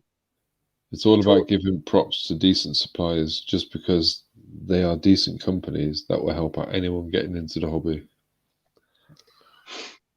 Yeah. Yeah, I mean, it is what it is. Graham's a nice guy. I like him. He's not afraid to come on the lives. All right, he had an issue with the live the other night. I tried getting on there, but Rob beat me to it. You son of a bitch. And Rob crashed the system, so there you go. And he's you know, he spoke openly about what he likes about particular channels. You know, he's not a stick in the mud where it all has to be serious, but he doesn't like these. You know, that I want to be a celebrity Oh sort yeah, of yeah, like. yeah. He made that clear, didn't he? And you know, at the end of the day, you've got people that are doing detective. You know, we want to make the videos fun for people to watch, but I just wonder. I don't think there's any detectorist out there that does the videos on the basis of like I want to be a celebrity, you know, and the next thing I'm going to be getting on the main TV and stuff like that. I don't think there's many that are I can think of like that. one. I know we talk about him a lot. Take the mic, Cleggy. Yeah, I'm not a fan, so I don't know. I've not watched his videos, but from what I've been hearing, he's definitely wanting um, TV time and stuff like that. You know, he wants to be that one famous person. I mean, I don't know him, so I can't really say for sure, but that's just the impression I get. well, he puts out a video every 5 minutes.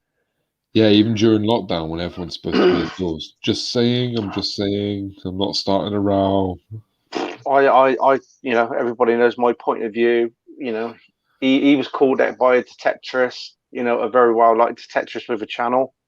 But basically, he was just called a tosser Yeah, because, or well, a twat. He was called a twat because he was going out detecting in lockdown. And of course, then Cleggy starts this whole thing. Oh, he's just trying to, you know, slate my channel because I'm gay. And well, hang on a minute, I actually saw that live stream. And where the hell did the hell did this gay thing come in? And it's but just it's he's like just the race card being played sort of thing, isn't it? yeah. He's just opened himself a big can of worms, basically. So And he did a video after that, and then he did another one. He said, "Oh, my last video didn't go the way that I wanted to. I've lost 75 subscribers." And then he was going on and on and on about this, and then he was at the end of it begging for people to subscribe to his channel again. oh, that's If you've got to beg for people to subscribe to your channel, then there's something seriously wrong with your head. You know, like a lot yeah. of us are still with, you know, some of us are between, you know, getting to that 350, 400 mark. Some of us have just hit the 500 and into that second part. Some of us are into the thousands or coming up close to it. But none of them actually go on there and physically say, look, please beg to, you know, subscribe to my channel. They'll put a little subscribe thing up every Yeah, now and then to catch that's it. people's Yeah, eyes. But they don't literally come on and say, oh, please, I've lost 75 subscribers. Please subscribe to me. yeah. That's a bit sad, isn't it? Yeah. Rob's got a point there. He supports LP. My mate works there. They are a Yeah. family business with great service. I don't slag off other companies. Think No, that's it. Yeah, I support LP. I've many years ago I bought a detector from them, and they gave me a subscription pass or something. Which I never took it up, but I still had the option. I also bought my recent metal detector from Brayton's from the eBay store. Yeah. Oh, hi, Norcal Detecting's there. Sorry, didn't see you there. Yeah, there we go. Ralph said, I never ask for subs or thumbs up in my videos. This YouTube thing, it's just a hobby. And that's fair enough, Ralph. I think every now and then I might sort of like say, if you like the channel, feel free to subscribe and, you know, give a thumbs up. But I don't actually purposely go on there and say, please give a thumbs up. I mean, Please subscribe. I have said that only because the thumbs up always helps out a Yeah. little, and it's more for not for the analytics and all that. It's more for me because I've got some personal issues, and when someone gives me a thumbs up, if I get a thumbs down, it means I'm a proper YouTuber. But it you know, I take that quite personally. I says, well, why? What have I done? I What see. is that person not I right? don't. You know? I've got a couple of my videos that got a couple of thumbs down, and I think, well, they've taken the time to click that. Yeah, they've As interacted with your channel. yeah, it's like of recently. I've had a couple of emails to my Dark Knight email about my channel saying, you know, why do I bother? You know, like, you know, and a couple of them are aimed at my logo. It's like, well, isn't it a bit childish that you've got like a Batman logo? So it's like, well, comment on the actual video. It shows you're interacting. And at the end of the day, if there's anybody, watching that, it's just passing a live stream and all that, I'll take emails of hate anytime, because at the end of the day, if somebody's actually sending me hate emails or, bashing my channel, they're not doing it to somebody else's channel. I can tell you, but do us all a favor, put it on the main comments. At least you're interacting with us rather than actually sending a shitty email. Yeah, that's it. Hey, Jet Ski John. Dog ass. Dog ass. What did I win? You won fuck all. No, you won my respect. Yeah, it's crazy. Crazy world we live in. There's lots of people that do YouTube for different things. I mean, I do it because I like to show what I do, and I do my giveaways, weekly giveaways. I'm on my 74th now. My comment videos out there, just saying. Because a lot of people subscribe to me for the giveaways, but they might, even if it's just one person that might go, whoa, what's all these other stuff that he's doing? And they'll click on it and go, yeah, that looks good. And they might watch it, get interested in something else like coins or metal detecting, I know there's people out there that look for giveaways and that's all they do. But I might get them interested in something else. And that's why, like on my 500 sub that I did, I did that when I was on about maybe 425. Because I knew that it would be a good couple of months before it got from 425 up to 500. But then that gives people that are subscribing, if they're commenting on the video for one, so they subscribe, they've commented on the video, and it means that if they were thinking about coming into for the prize only and then going off, chances are that over those couple of months they'd have forgot all about unsubscribing, and you've still got a subscription count to your name. Yeah. So I had a message 20 minutes ago from Rob. Sorry, Hunter Collinson. I've got to show Mark this. I'll have to have a look at it. I can't read it properly. Sorry, mate. Norcal Detecting. He's at 175 subs, and I subscribed to him recently, and he's actually got some good content. So I don't have the ability to put people's links in. So if anyone does, please do. Otherwise, go and search Norcal Detecting. There you go. I'm leaving. Rob said it's leaving a digital history for you. It's true. The only other reason that I tend to do my videos, started off doing the videos, was because a lot of my detecting is done on my own, and actually doing the video, it feels like I'm bringing you lot out in the field with me at the same time.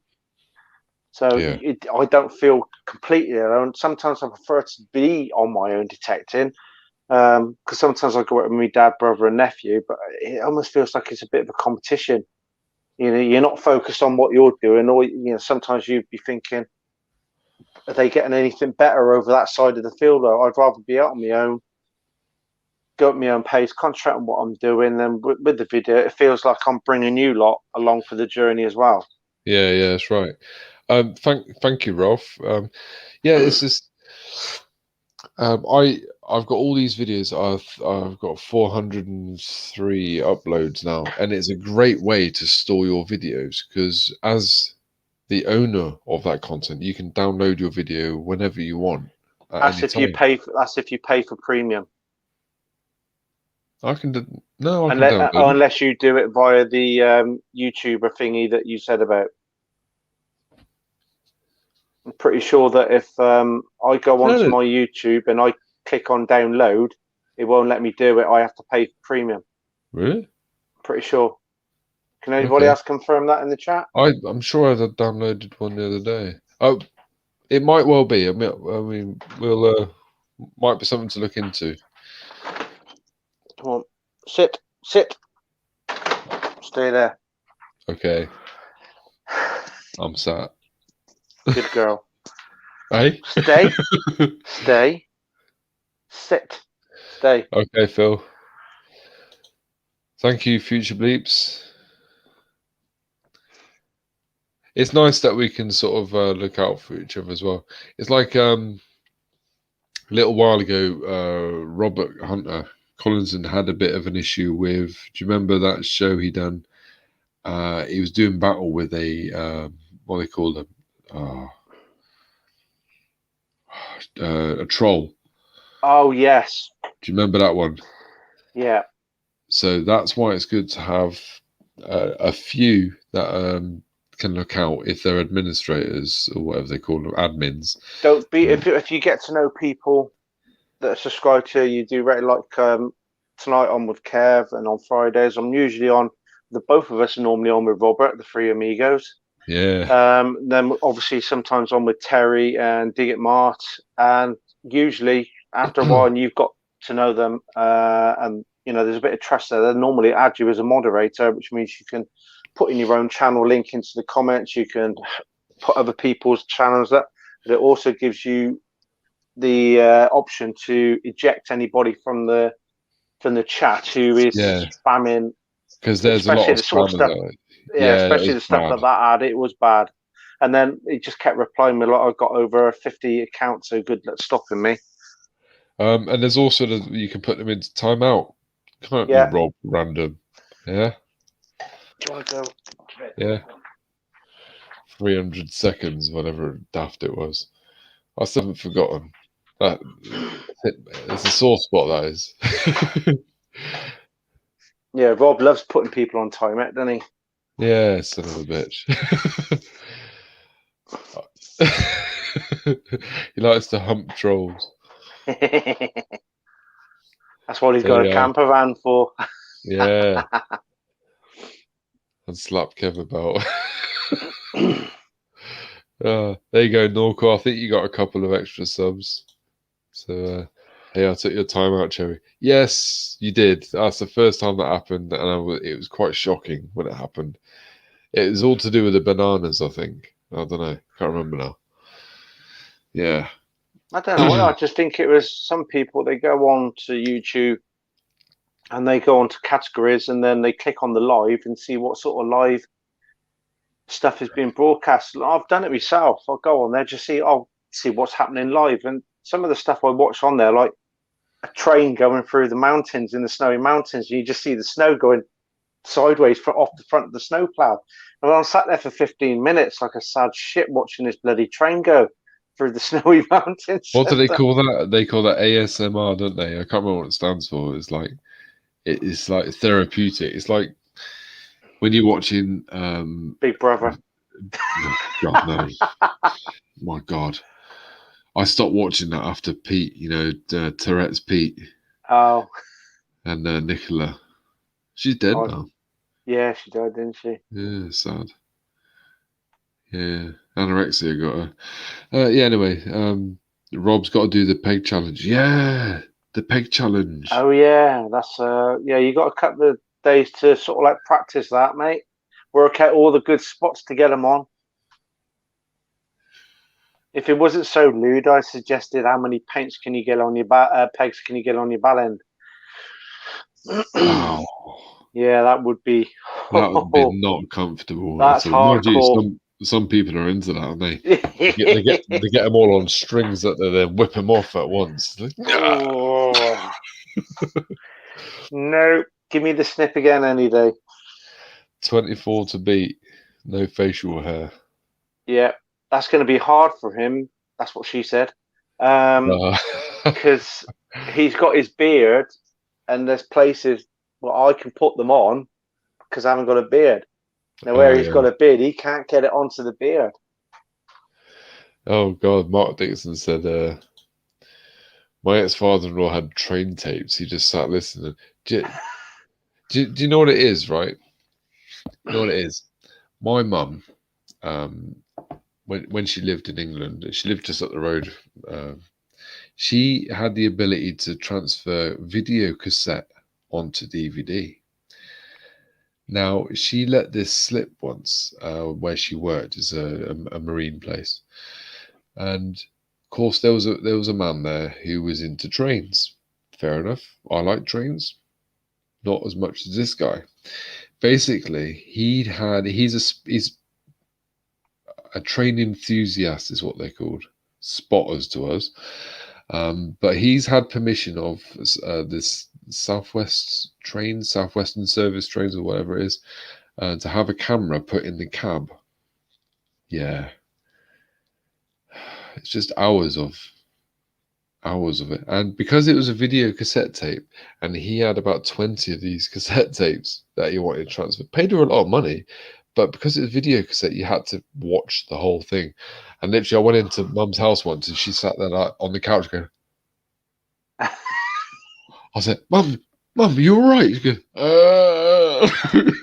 get me wine.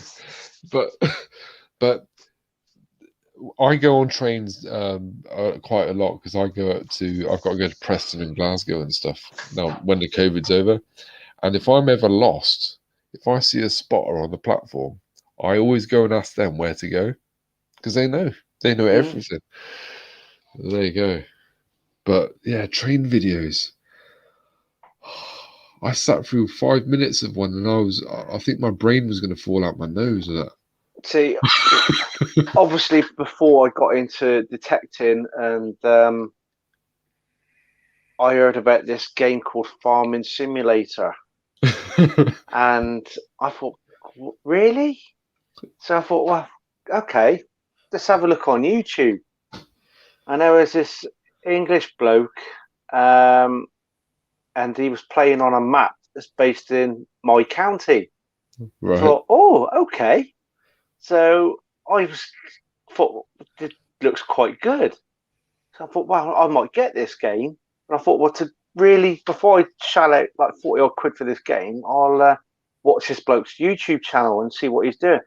And my missus would come down from the bath and she'd say, you still watching him plough that field?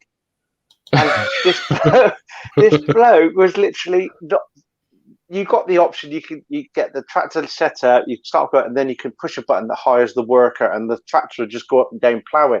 This bloke did all the work himself, does the ploughing, the cultivating, the seeding, the harvesting, the spray.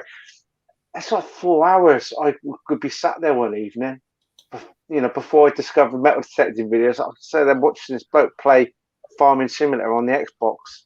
Wow. and then when I got the game, oh shit. Oh mate, I think I did a 6-hour marathon. Oh no. Just like getting all the crops done. So there you go, look, Robert, and he plays it.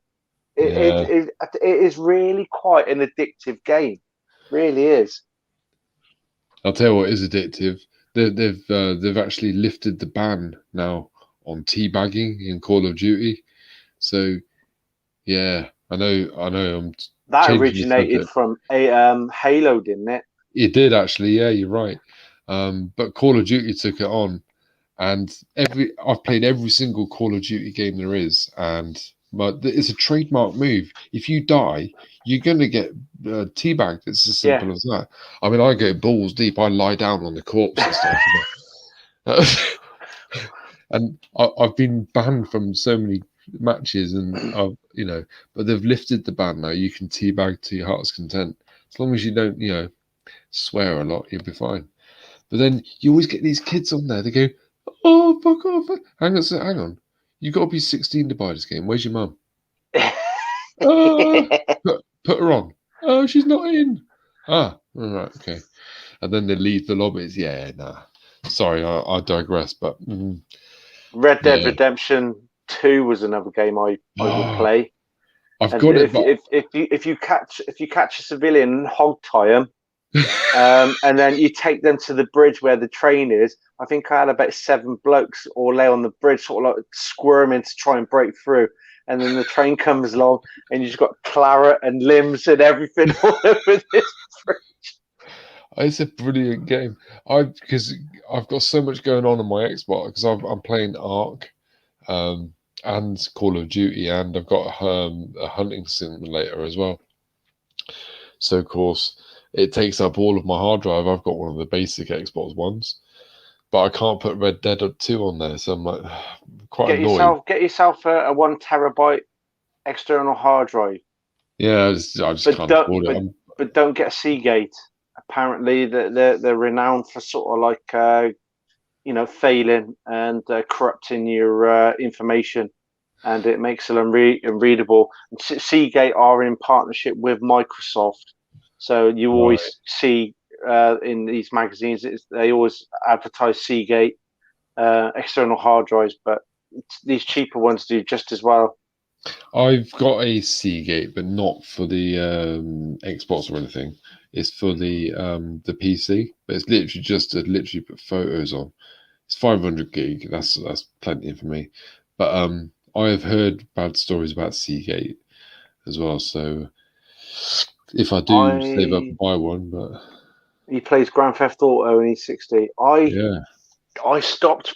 I think I started playing Grand Theft Auto on the PS2 with Vice City because I loved the 80s music and yeah, everything in that's it. good, isn't it? You got like Uh, Africa on there. yeah, And stuff there.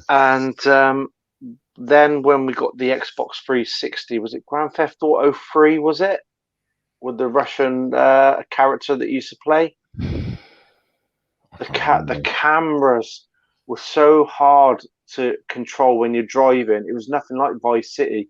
So literally half an hour into this, it just made me queasy because you're trying to move the cameras to keep an eye, and it always kept dropping down to where you're going over the brow of the hill. You couldn't see what was over. So I think it was Vice City was the last one that I really played on. I used to have a lot of Seagate drives, never had many problems. Yeah, I mean, it is what it is. I mean, I've only heard of stories about them. So I've got a Seagate on my PC. And Uh, they're a lot of money because it's a Seagate brand as well. yeah, you And pay these for the other ones brand. do just as good a job. Yeah. I mean, it's everyone's different preference, isn't it? I suppose. Rob's sponsored by Seagate. Oh, great! That's another 5 minutes to your intro. Then I'm kidding. I'm kidding. Seriously though. Now, do you remember going back to Grand Theft Auto? Do you remember Grand Theft Auto 1? The first Oh, ever the bird's block. eye view, Bird's yeah. eye, yeah. Yeah, that was You used to get those. horrifically Is hard. that the Harry Krishna blokes, didn't they? They used to go around in like a conga. But yeah, and it's just crazy because you get to a certain level, the whole screen is covered with the army, and they're coming down. You're fucked. It was good. It was good. They had Grand Theft Auto London, but you needed Grand Theft Auto 1 in the machine first, and then you stuck in the London disc to play that one. Yeah. Oh, go on then. What's your first ever computer that you had? Can you remember? Yeah. My first proper computer was a Dragon 32, and even Rob Random knows what that one is. Blimey. I had a grandstand. Was that like a console? It's just no, well, kind of, but you just got a little brick with a turning knob. You turn it left and right. Was it just that she didn't have the like console body? It was just what you were holding in your hand. Pretty much, it was like there is a little console, but it's mainly just for the power. You plug it into your telly. I think And it's like we had a Pong. Pong thing like that, yeah. That's all it was. But when it comes to on computers, it was the Dragon 32, which had an external cassette drive. So you had leads going from that to the thing, and we used to play games like Donkey Kong on it. Yeah. But it was actually called King Kong back in them days. And my dad would get home from work and sort of like shift us off it. So my turn, I would go on it and all that. And he'd always die on the second leveler. Couldn't get any higher. And he's like, No. fucking thing, bloody thing. And it was one of those ones where he put so much pressure on the little joystick that it would bend the pin. So that I think I've had all sorts of stuff. I've had the Amstrad CPC 464. You put your cassette tape in, and I think this is how they discovered epilepsy, because when the lines are on the screen, everyone's going. we've actually got in the house. We've got an Atari 2600, and we've got its predecessor, the Atari Woody, All right. and we still got all the cartridges for it. That Atari, it's literally got a wooden bit at the top, hasn't it? Yeah, that's Yeah. that one. Trouble is trying to get them to play on most modern TVs is hard, because even though some of them have the old aerial port, some of them are not even connected. It's just Yeah. put in. But Centipede, I literally gone so far that it reset the score. It just went on it, got it, and it went back to zero and started going on again. But the bloody Centipede was coming down a lot faster. Oh, you've got a Spectrum. Oh, mate, the Amiga was my favorite console as a kid. The Amiga 600 I had, and there's a game on there which I've got actually for the Xbox One. It's called something different, but it's called Silly Putty. It's just called Putty now, but you just blob, and you've got these sausage people running after you, and you got to blow up or squash them, or it's stupid, but it's fun, you know. Amiga 600, yeah, awesome. I think in the living room we've got James I've Pond. still got a Yeah. SNES wired up. Have you? SNES. Oh, Yeah, it's got Mario Kart on it, and I called Aaron down one day. I said, Aaron, come down here. So he goes, what? I said, do you want a game of Mario Kart? And he thought I was on about like Mario Kart 64 and like the SNES version. He goes, what the hell is this? The kids today will never know stuff like that. Wasn't GoldenEye on there? It was, wasn't it? That was on the N64 GoldenEye. Because I was gonna say we used to play that at sea. We took on our submarine. We had a Nintendo 64 playing GoldenEye. It's just crazy. It's the craziest time ever. Some of those games are worth a bit of money now. I think I've got Super Castlevania 4 for the SNES. They're collective items there. Yeah, I think I had one of those previous, and I sold just on when I used to do a lot of eBay. I sold the cartridge for 45 quid, just on its own. But I'll give you a lot of tip out there now. If you're ever in like a car boot sale and you see a Sega Master System, and it will say Sega Master System, not Sega Master System 2. It's Sega Master System game called Buggy Boy, and it's like a June Buggy game. That one clears well over 100 quid for a Master System game. I have to look out. There's loads of car booties on now. So, what was it? Rob just said there. I remember playing Granny's Garden on the BBC Acorn. I don't know if that's I had a Acorn BBC as well. I didn't have it. I used it at school. It's these massive floppy paper discs. Oh, ours were literally you had to type in a code. Yeah, you'd spend hours typing it in, and then it'll go, there's an error. So you'd have to go through it all, and you got a dot in the wrong fucking place.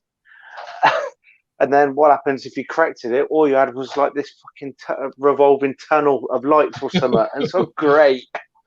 Thanks, Knuckle. Yeah, Commodore 64, Ralph's Buggy Boy was awesome on the 64.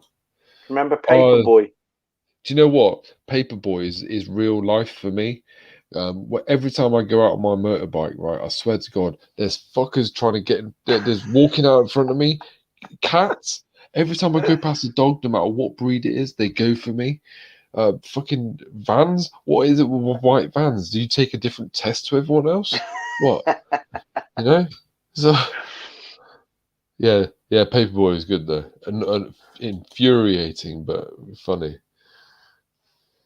Yeah, I don't know. What's it all about? It's all about enjoying ourselves, isn't it? Yeah. So I find today's modern games are easier to play than these old retro games. Do you remember Jet Set Willy? That was incredibly hard to play. You had it on the Amstrad or the ZX Spectrum, that sort of thing. But that was incredibly hard. Nobody's ever beaten it because I don't think it ever ended. So there was an arcade game. I think it might have been called I Spy or something. Basically, you had the start of the game was this little truck from an overhead view coming up the screen, pulls over to the side, and then a car comes at the back of this truck, and then you got to try and track down these enemy cars. And one of the boss cars used to have these little spikes that come out of the wheels, and always used to hit you and spin you. I can't even remember what bloody hell it was called now. Overhead view racing game sort of, but every time you crashed, this lorry come up from the bottom of the screen again, pulled over to the side, and your spy car came out the back again, and you started off on your mission again. There's some great games back in the day. I mean, all the games, every game they bring out now is really Spy good. Hunter, that's the one. Spy Thank you, Hunter. Ralph. There you go. All the game. There was a game that I tried to get emulated for the PC. It's called Wings of Fury, and it was on it might have been on it's on the Amiga 600. It's a basic game, you know. And Desert Strike, that's another one. You just a 2D plane. You take off from an aircraft carrier. You have to turn around, really like blocky like, and you had to just go and bomb the Japanese. There's tiny little people who, when you bomb them, they go. Do you remember those tabletop arcades? You probably would have had it at youth clubs and stuff like that. Where you get a bloke sat at either end, and it was like a glass tabletop with the screen embedded in. Yes, yeah, And like Pac-Man and stuff. Yeah, on it. and one of the games on there I used to love playing was called Ikari Warriors. It was like a rip-off of Rambo, really. A bloke walking around with no top on, overhead view. And basically, you should like shoot his little guns, these little white dots used to come out, and he used to like spin through 360 degrees. Oh, fucking hell, they were so hard to bloody control. We used to have one of those up when I lived in Beverley, about 12 years ago. There's my local pub there called the Georgian Dragon. They had one of those in there, and when you're trying to play that pissed, you put your pint on there, like, because I was always drunk up there. Yeah, I was always drunk up there every night, and I put my pint on there, like, trying to play Pac-Man, and I get so mad with it. That quite often the bouncers would go, "I think you better go, Kev." Oh, one more game. Yeah. Bomber Jack was cool in the pub. What was that? One of the other games on consoles was Super Smash TV. I know it, but I've never seen it. But I do know it. How can you describe it? It was like, I don't know, like a futuristic version of the Running Man meets Gladiator. Oh. Where the characters on the front cover had these head guards like amateur boxers, and you go around through different levels, earning as much money as you can. Basically, I think it was pretty much the same sort of style as Running Man, where the contestants earn the money. Running Man. They made a computer game out of that, didn't they? Yeah. I'll buy that for $1. And that's a Robocop thing, isn't it? Yeah. I'd buy that for $1. There's probably a TV show as well, but I've only known that from Robocop. Yeah, Robocop. That's another game they brought out. I played that on the Amiga 500. Yeah, I think I played it on some older console, or maybe not a console, but desktop sort of computer. But it was so hard to play, very like blocky and quirky, but still fun. Who remembers Kung Fu? That would have been an Atari game. I think you had a little bloke in the middle of the screen, and you had enemies coming from either side. And I think you could only kick or punch, and you had to sort of like get past the baddies, and you moved up to the next level. And I think you had to rescue your girlfriend that was kidnapped. It was literally called Kung Fu, I think. Oh, I don't know. I remember Hong Kong Phooey. That's what I'm thinking of. Hong Kong Phooey. You was a dog, and you was some kind of a ninja or something. You was the mild-mannered janitor, Penry, I think it was. Penry, the mild-mannered janitor. Some of the things they come up with. Tron. Rob's just said Tron, but that was that was actually really annoying. Kung Fu on the Commodore 64. There you go. Nice. I remember the Star Wars arcade game where you actually sat in a booth and All right. you did the trench run. Yeah, yeah. That was awesome. Yeah, I remember there's one called there's a console called a Vex Trax. I'm trying to find one because it's so cool. It's all black and white, and you sort of it's just like line graphics. Like you got all these stars coming towards you, and you just shoot them like asteroid. You remember the lines that go up to? It's like that. And if you want to change the color, you've got to put like a perspex screen over it to change the color. Yeah. So I remember the one free game you used to get on these computers was it basically looked like an arrow in the middle of a screen. It just Oh, showed, asteroid. Yeah. yeah, and you got those bloody big boulders coming towards you. And like we used to play that at college when we were supposed to be doing schoolwork. I don't know. Right, what time is it? 2.5 hours. Right, I think I'm gonna have to call it a day, mate. I'm afraid. Yep, that's fine. But yeah, it's been nice to catch up with everyone and yourself. And it makes a change to have a nice, serious discussion once. Semi-serious. We've had a bit of a Yeah, giggle in the middle. yeah.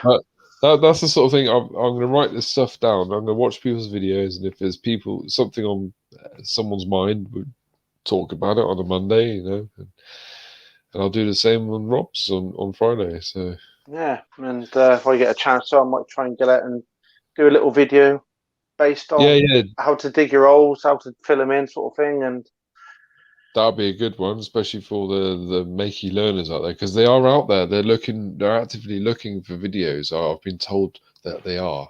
and I So think my boy's got the Nocta Macro MIDI hoard that he had for oh yeah, Christmas, and he swung it for about half an hour. So I might even do a video on that. You know, can it be used by an adult, sort of thing? yeah, Because yeah, I think technically it can be used by an adult. It extends long enough, but I think it's the little arm cup. It's designed for kids, but it hasn't yeah, got a strap function. yeah, So there's various different options out there for doing videos. yeah. That'd be cool, mate. That'd be cool. It's just all about getting your head around it and coming up Yeah, with these ideas. So you do a good job with that, as well as your detecting. You do your casting, and you're trying to kill yourself and stuff like yeah, that. It's yeah. I've not tried to kill myself for a while now. I know I've started to wear my gas mask now, so that's a bonus. yeah. Yeah. Right. So yeah, I'm gonna go and teabag some people, and Well, when I get my Xbox Live back up and running, I'll come and give you a game. yeah, no worries. That'd be cool. But it's a bit expensive, £50 a year. So It is. Yeah, it is. yeah, don't Right. forget it's my birthday on Friday. Anybody want to send me any detecting equipment? You know, people. They'll send you pictures. Yeah, they bought it off eBay. Yeah, yeah, God, yeah. Right, Righto, that's it. mate. Right, thanks for coming on, mate. No worries, and don't I forget, appreciate it. please subscribe. No, just Yes. joking. Please. Yeah, I'll see you All again. right. See you Ta-da. later, mate. Right, that's it then, folks. Thank you so much for coming and joining us. I hope you found something interesting tonight. Well done again to Devon Digger Daz on winning the weekly giveaway. Don't forget my weekly giveaway number 74 comment video is out. It came out today. So if you want a chance to win the super cool prizes and the mystery prize, then get a hold of that video. And thanks again for all you lovely people for coming to see me. And stay safe out there. And I'll see you all on the next one.